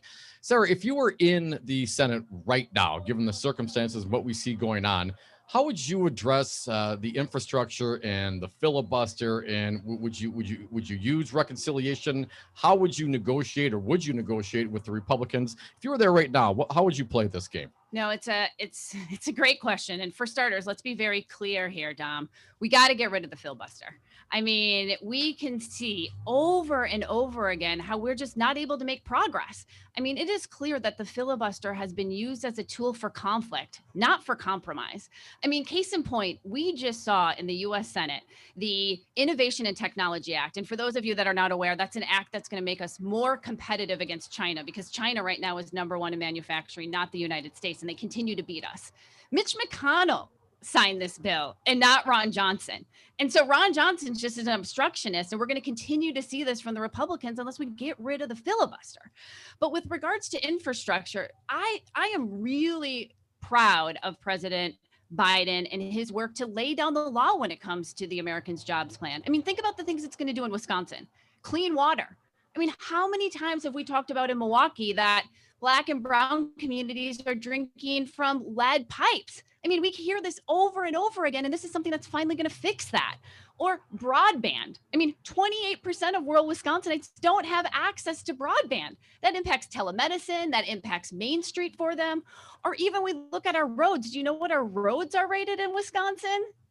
Well, Scott Walker said they were pretty good. I mean, well, they are literally rated a D plus maybe. And, you know, we asked Ron Johnson if he's going to sign on to that infrastructure bill, and he says no. And I'm like, maybe if the guy would get on the roads and meet with constituents, he would see how important this infrastructure bill really is. So, yeah, I think we need to do everything we can to get it done, because this is what's going to help make a difference across the state. And it's something that I think is really essential as we look at how to build the economy for the 21st century here in Wisconsin. So any concerns that if you're able to get rid of the filibuster, that, you know, Republicans come in, they're going to start jamming through their agenda?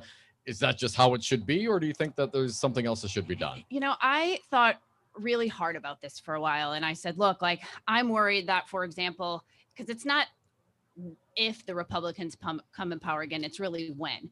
And one of the things I worry about with this is, you know, as a woman and women's access to family planning. And that would be like the first thing where they would criminalize women who had abortions or took birth control, or doctors that prescribed it.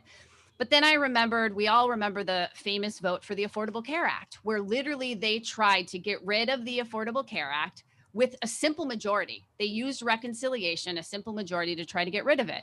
And we saw actually compromise. We saw Lisa Murkowski, Susan Connells, and the famous John McCain moment where he said, no, he wasn't going to vote to get rid of the Affordable Care Act. And so I think we see, even with key issues, that we are forced to compromise and come together and ensure the protections of those important policies. Sarah Godlewski, State Treasurer, candidate for the Senate.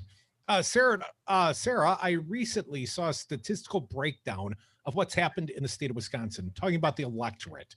Yeah. And really, Scott Walker woke up a sleeping giant. The recall of Scott Walker did. He woke up the Republican supportive in the Northwoods. Yeah. And when you look at who voted in 2016 for Donald Trump, it was a lot of new Republican voters, or at least low propensity voters. And Ron Johnson basically rode Trump's coattails back to the U.S. Senate. Well, Trump's not really on the ballot, but Ron Johnson's going to be on the ballot. How do you win some of the outstate, assuming you're the nominee on behalf of the Dems, Sarah, how do you win not just Madison or Milwaukee, but how do you win up north? Well, as a fifth generation Wisconsinite from Eau Claire, I feel like those are the folks that I was talking to, for example, we're all one state at the end of the day, and we care about broadband, we care about clean water. And I think the other big thing that, when I go home that I talk about is they're like, we're sick of politicians just showing up right before the election and shaking our hand, and we never see them again. That was one of the reasons why immediately, for example, after I launched my announcement for U.S. Senate, I traveled 1,700 miles. We went to Rhinelander and Ashland and Wausau and Black River Falls and Chunk Nation, because we have to meet people where they are, and we have to build their trust now. I will never forget, my mom is a public school teacher, a retired teacher from Eau Claire. She likes to say she was a victim of Act 10. She had to get out of education early. And one thing she said to me is, Sarah, now that you're a politician, and I'm like, Mom, I like to say I'm a public servant.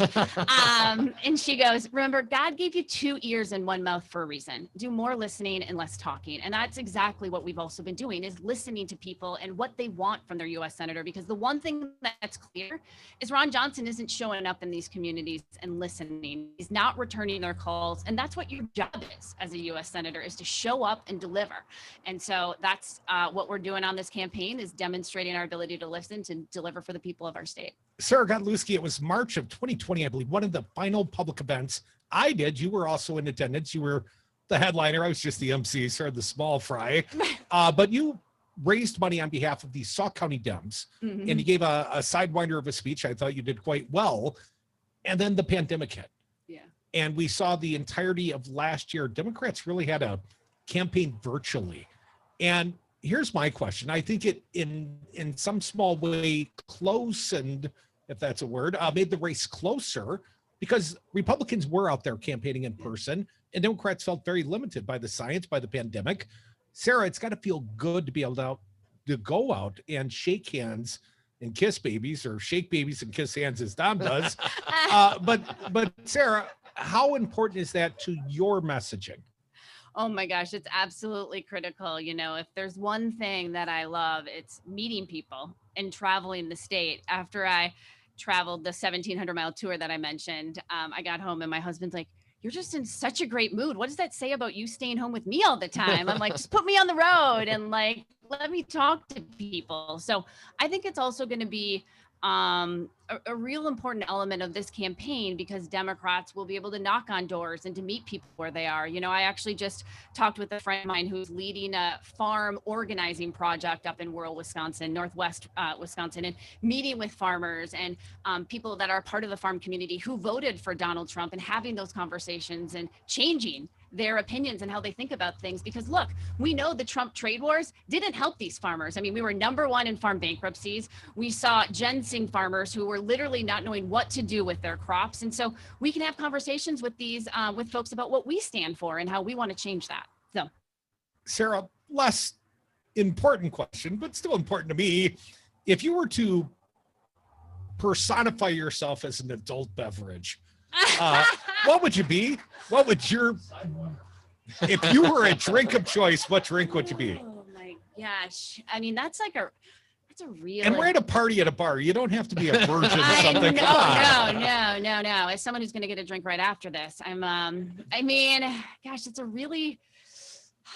You did show up at the Democratic convention Well, I with was the going to Bloody say, Mary you in know hand. that I'm like a Bloody Mary gal, but I'm trying to think. I would be I don't know, like a Sidewinder, or I'm not like an old fashioned, that's for sure, even though it's one of my favorite drinks. But I would probably be like a little spicy Bloody Mary, because you got a little spice to your life too. With that. You do. Sarah, it's a long campaign, long wait till next November. It'll come quick. But how do you balance a personal life, being a mom? How do you balance all those things with the candidacy? Yeah, it's I've been thinking, I thought a lot about that even before I got in this race, because I have a 16-month-old son. He actually just started farm school last Tuesday, which was a big deal. Sarah, I'm going to interrupt you and encourage you to give your website, because I haven't left you enough time. Oh, give your website. How can people support you? I'm at Sarah with an H for Wisconsin.com is where they can find out more information and see a picture of my little cheese curd, as I like to call him. Sarah Godlewski, thank you so much. More Devil's Advocates. Back to the party at the Jade Monkey. If you need someone to help with your carpet cleaning, business or residence, please give us a call. We have the best system available and an amazing team of friendly technicians. Call us at 848-9000 or schedule online at zeroresmadison.com. This is Dom from the Devil's Advocates, inviting all our patrons to join us for an exclusive live broadcast at one of Hawk's finer neighborhood bars, the Jade Monkey Cocktail Lounge, located at 217 Cottage Grove Road in Madison on Tuesday, June 15th. Seating is limited, so please go to patreon.com, search for the Devil's Advocates, the greatest radio show ever, and sign up to be a patron. Join us June 15th, 2 to 5 p.m. at the Jade Monkey in Madison for a live broadcast, then stick around for the political party open to the public 5 to 7 p.m. See you then. President Biden's American Jobs Plan would invest in clean energy jobs, move the country towards clean power, and create millions of good-paying jobs for families like yours. It's the most progressive plan to create American jobs in decades. Members of Congress need to hear that this plan would help you and your family. Join Move On's fight to help working families. Text ACT to 668-366 to join Move On. Message and data rates may apply. Paid for by MoveOn.org Civic Action. So, Darcy Haber, I hear you have solar panels on your office building. Are all real estate brokers tree huggers? Crew, you should know that at Solidarity Realty, we provide outstanding real estate service while adhering to our core progressive values. Environmental sustainability is a big part of that. So you really walk your talk, huh? Yep, I even walk to work. Come on, always? Well, sometimes I bike. And if I have an appointment across town, I use my hybrid. Solidarity Realty. They're real, they're solid, and they're honest. Find them online at solidarityrealty.com. There is an alternative. Madison, you say what? Each weeknight from 5 to 6, don't miss out on a single day of the Earl Ingram Show right here on Devil Radio 92.7 FM, 1580 AM. I'm so glad you're listening to Devil Radio. It makes me so happy. Moo. The Devil's Advocates, because freedom. Hey, man, is that freedom rock? Yeah, man. Well, turn it up, man. And we are back. Thank you for listening to the Devil's Advocates radio show. Last segment of the day. Well, we're not taking any calls right now because we are not taking calls. We're at the Jade Monkey, the Summer Lovin' Tour 2021, Crudy. Wow, that was fun. The party has commenced. We'd like to thank our most recent guest, a fine one, Sarah Godlewski, State Treasurer, U.S. Senate candidate. She's not running for president yet. Give her time. And what a jerk I am. I ask her about her kid. Everybody wants to talk about their child. And how do you balance running for office? You got a new kid. And you got no time to answer the question. And you have 10 seconds to answer Give them the website. At least you got the website in, right? She did get the website. She did get the website in. I believe it was Sarah with an H. So, we'll have to get her something spicy and adult cold beverage here at the Jade Monkey, one of Hawk's finer neighborhood bars. You know what else, Tom? You see these fine t-shirts, the event t-shirts. Yes. The Summer Lovin' Party t-shirts. My understanding is he's selling those for $20, giving the proceeds to the Second Harvest Food Bank. And by he, I mean the fine proprietor here, Hawk Sullivan. Met him back in the 2:00 hour. Met him years ago. We've been partying with Hawk for a long time. Oh, yeah. And this new Jade Monkey, man, we're on the deck right now, but the bar is open. And this is the first time I've been to the new monkey, the new improved monkey. It's a better Jade Monkey. It is. It's bigger. It's better. It's better. And also, we have to at least take a couple minutes and thank our fair audience, our patron members here. Thank you so much, everybody, for showing up and kicking in and helping out and being a part of what it is that we try to do. We couldn't do without you, and we really sincerely appreciate every single one. And they're good drinkers. I've noticed quite a few of them. They've been drinking copiously. So you've been out here all afternoon. Don't you people have jobs? Don't we? So Dominic, any big final thoughts from the big Jade Monkey Summer of Lovin' tour event this fine day? Not really. I guess I'd like to hear. We have a few minutes left. If someone wants to pose a question, if any of our fine patrons out here have something to say. Are we doing shout-out style? Yeah, I think so. If someone wants to come in and grab the mic and say hello and ask a question. Phone lines are open. Don't be shy. Don't be shy. Come up. Grab a mic. Here we go. Wait, no, say it. Say what were you going to say? Just say it. You got to try. Any plans for the Devils to expand in northern Wisconsin? some schemes, perhaps, there is an FCC auction, and that's happening in July of this year. And I was hopeful there was a license available in northern Wisconsin, and I was hopeful to be able to enter that auction and perhaps steal a license, and then you still got to go build a radio station. But that's the only way a poor man can do it. And unfortunately, there is significant competition for the available license frequency. And it leaves me, I don't want to say discouraged, because I still think it's important to get these sort of messages. And I think free radio is the medium. I've often said podcasts will not save America. Podcasts are for the converted. We want to change minds. We want to convince people up north and around the state of Wisconsin, you're not in this alone. Even in the counties where it's, 55, 60% Republicans, well, guess what? It's 45, 40% Democrats. You're not alone. It feels like you're alone. So in the short run, it's a much bigger hill to climb than I would have hoped for. And I don't think it is the proper time to pursue, at least if I can't steal a license, I can't pay a rich man's fee. So in the short run, it's a bit of a hurdle and a bit of a setback. But there are opportunities to expand progressive talk radio in the state of Wisconsin right now. And there are opportunities to grow into the Fox Valley, into southeastern Wisconsin. So believe me, I stay up late at night, damn near every night scheming. But, there are a few more steps between here and there. Building a station at this point would be daunting. Acquiring a station, I'm still working on that. Hopefully that helps. All right, you're going to grab the mic here? Go ahead. What do you got? So I'm just curious, guys. You've been asking everyone else what drink they would be. What drink would each of you be? Well, Chad's Spate, one of our fine sponsors from Chad's Design Build, I would be a double Captain Diet in a tall glass. Nice. And that would be a short glass of tequila. On the rocks, baby. It's hot out. All right. He used to be a double captain, or at least a captain diet guy, and then something changed. Yeah, the soda, kind of like the Republican Party. The soda will kill you, so I just thought I would go to straight booze. Yeah, go ahead. Yes, lean in, please. I am a victim of cutting-edge cybercrime that is constantly and relentlessly evolving. I've tried reporting this to national security, to intelligence, to law enforcement, to politicians, to consulates, to other democratic countries, and I've yet to make a full report. And it would appear that I am an erased person. If you search for data about me anywhere, you won't find it. Someone is holding it privately.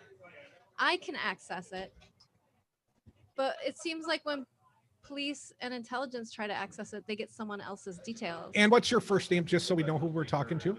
The first name that I changed my name in 2005 after I got divorced. My first name is Carol, Carell, and my last name is Casey, Cassey is the legal spelling. I use Casey for a public name. Carol, what is the question? I'm sympathetic to your circumstances. I'd like to know more. I believe this is being waged against many liberal people by non-liberal people, by the KKK, by Russia, by fascists. And I would like to raise awareness of what is happening. It's extremely elaborate. It's very sophisticated. It's sneaky. It's so sneaky. Has it affected your financial well-being, credit ratings, those kinds of things? I am completely broke. I thought for sure that I would be homeless by now, but my parents have chipped in to pay my rent, and I thought for sure that I would be murdered before 2017 because I went to the police to report that I was attacked with, I thought at the time, poison, but it turns out it probably was a sonic weapon, and the police would not even talk to me. And still to this day, I only just got an open case number like 2 days ago after 4.5 years of asking. Carol, I can't speak to your particular circumstance, but Dominic and I have a mutual friend named Scot Fovel, and Scot Fovel was the person identified back in 2016. He was the guy that inarticulately said he would show up with people and they would show up at rallies and and Scott Fovel was hacked. And we know he went through years of problems and it was hell. And we know it specifically happened to him. Carol, don't know about your circumstance. Sorry, we are so short on time. So many people to thank this hour, especially Matt Rothschild, Chris Larson, Sarah Godlewski. Thank you all the Patreon sponsors. Yes, thank you. Jim, thanks for the cannolis. I'm trying one next. Thank you all for being here. Devil's Advocates, the Summer Lovin' Tour. Come to the party. We ain't done yet. Earl Ingram's next. The party, it continues. At right the Jade here. Monkey. At the Jade Monkey, baby. I drink and I know things. Don't you have holes? I've not yet begun to defile myself. For the devil! The devil! You're an experienced roofer starting your day at dawn. It's hard work. Are you being paid what you're worth? Do you have a safe job site, healthcare, a pension?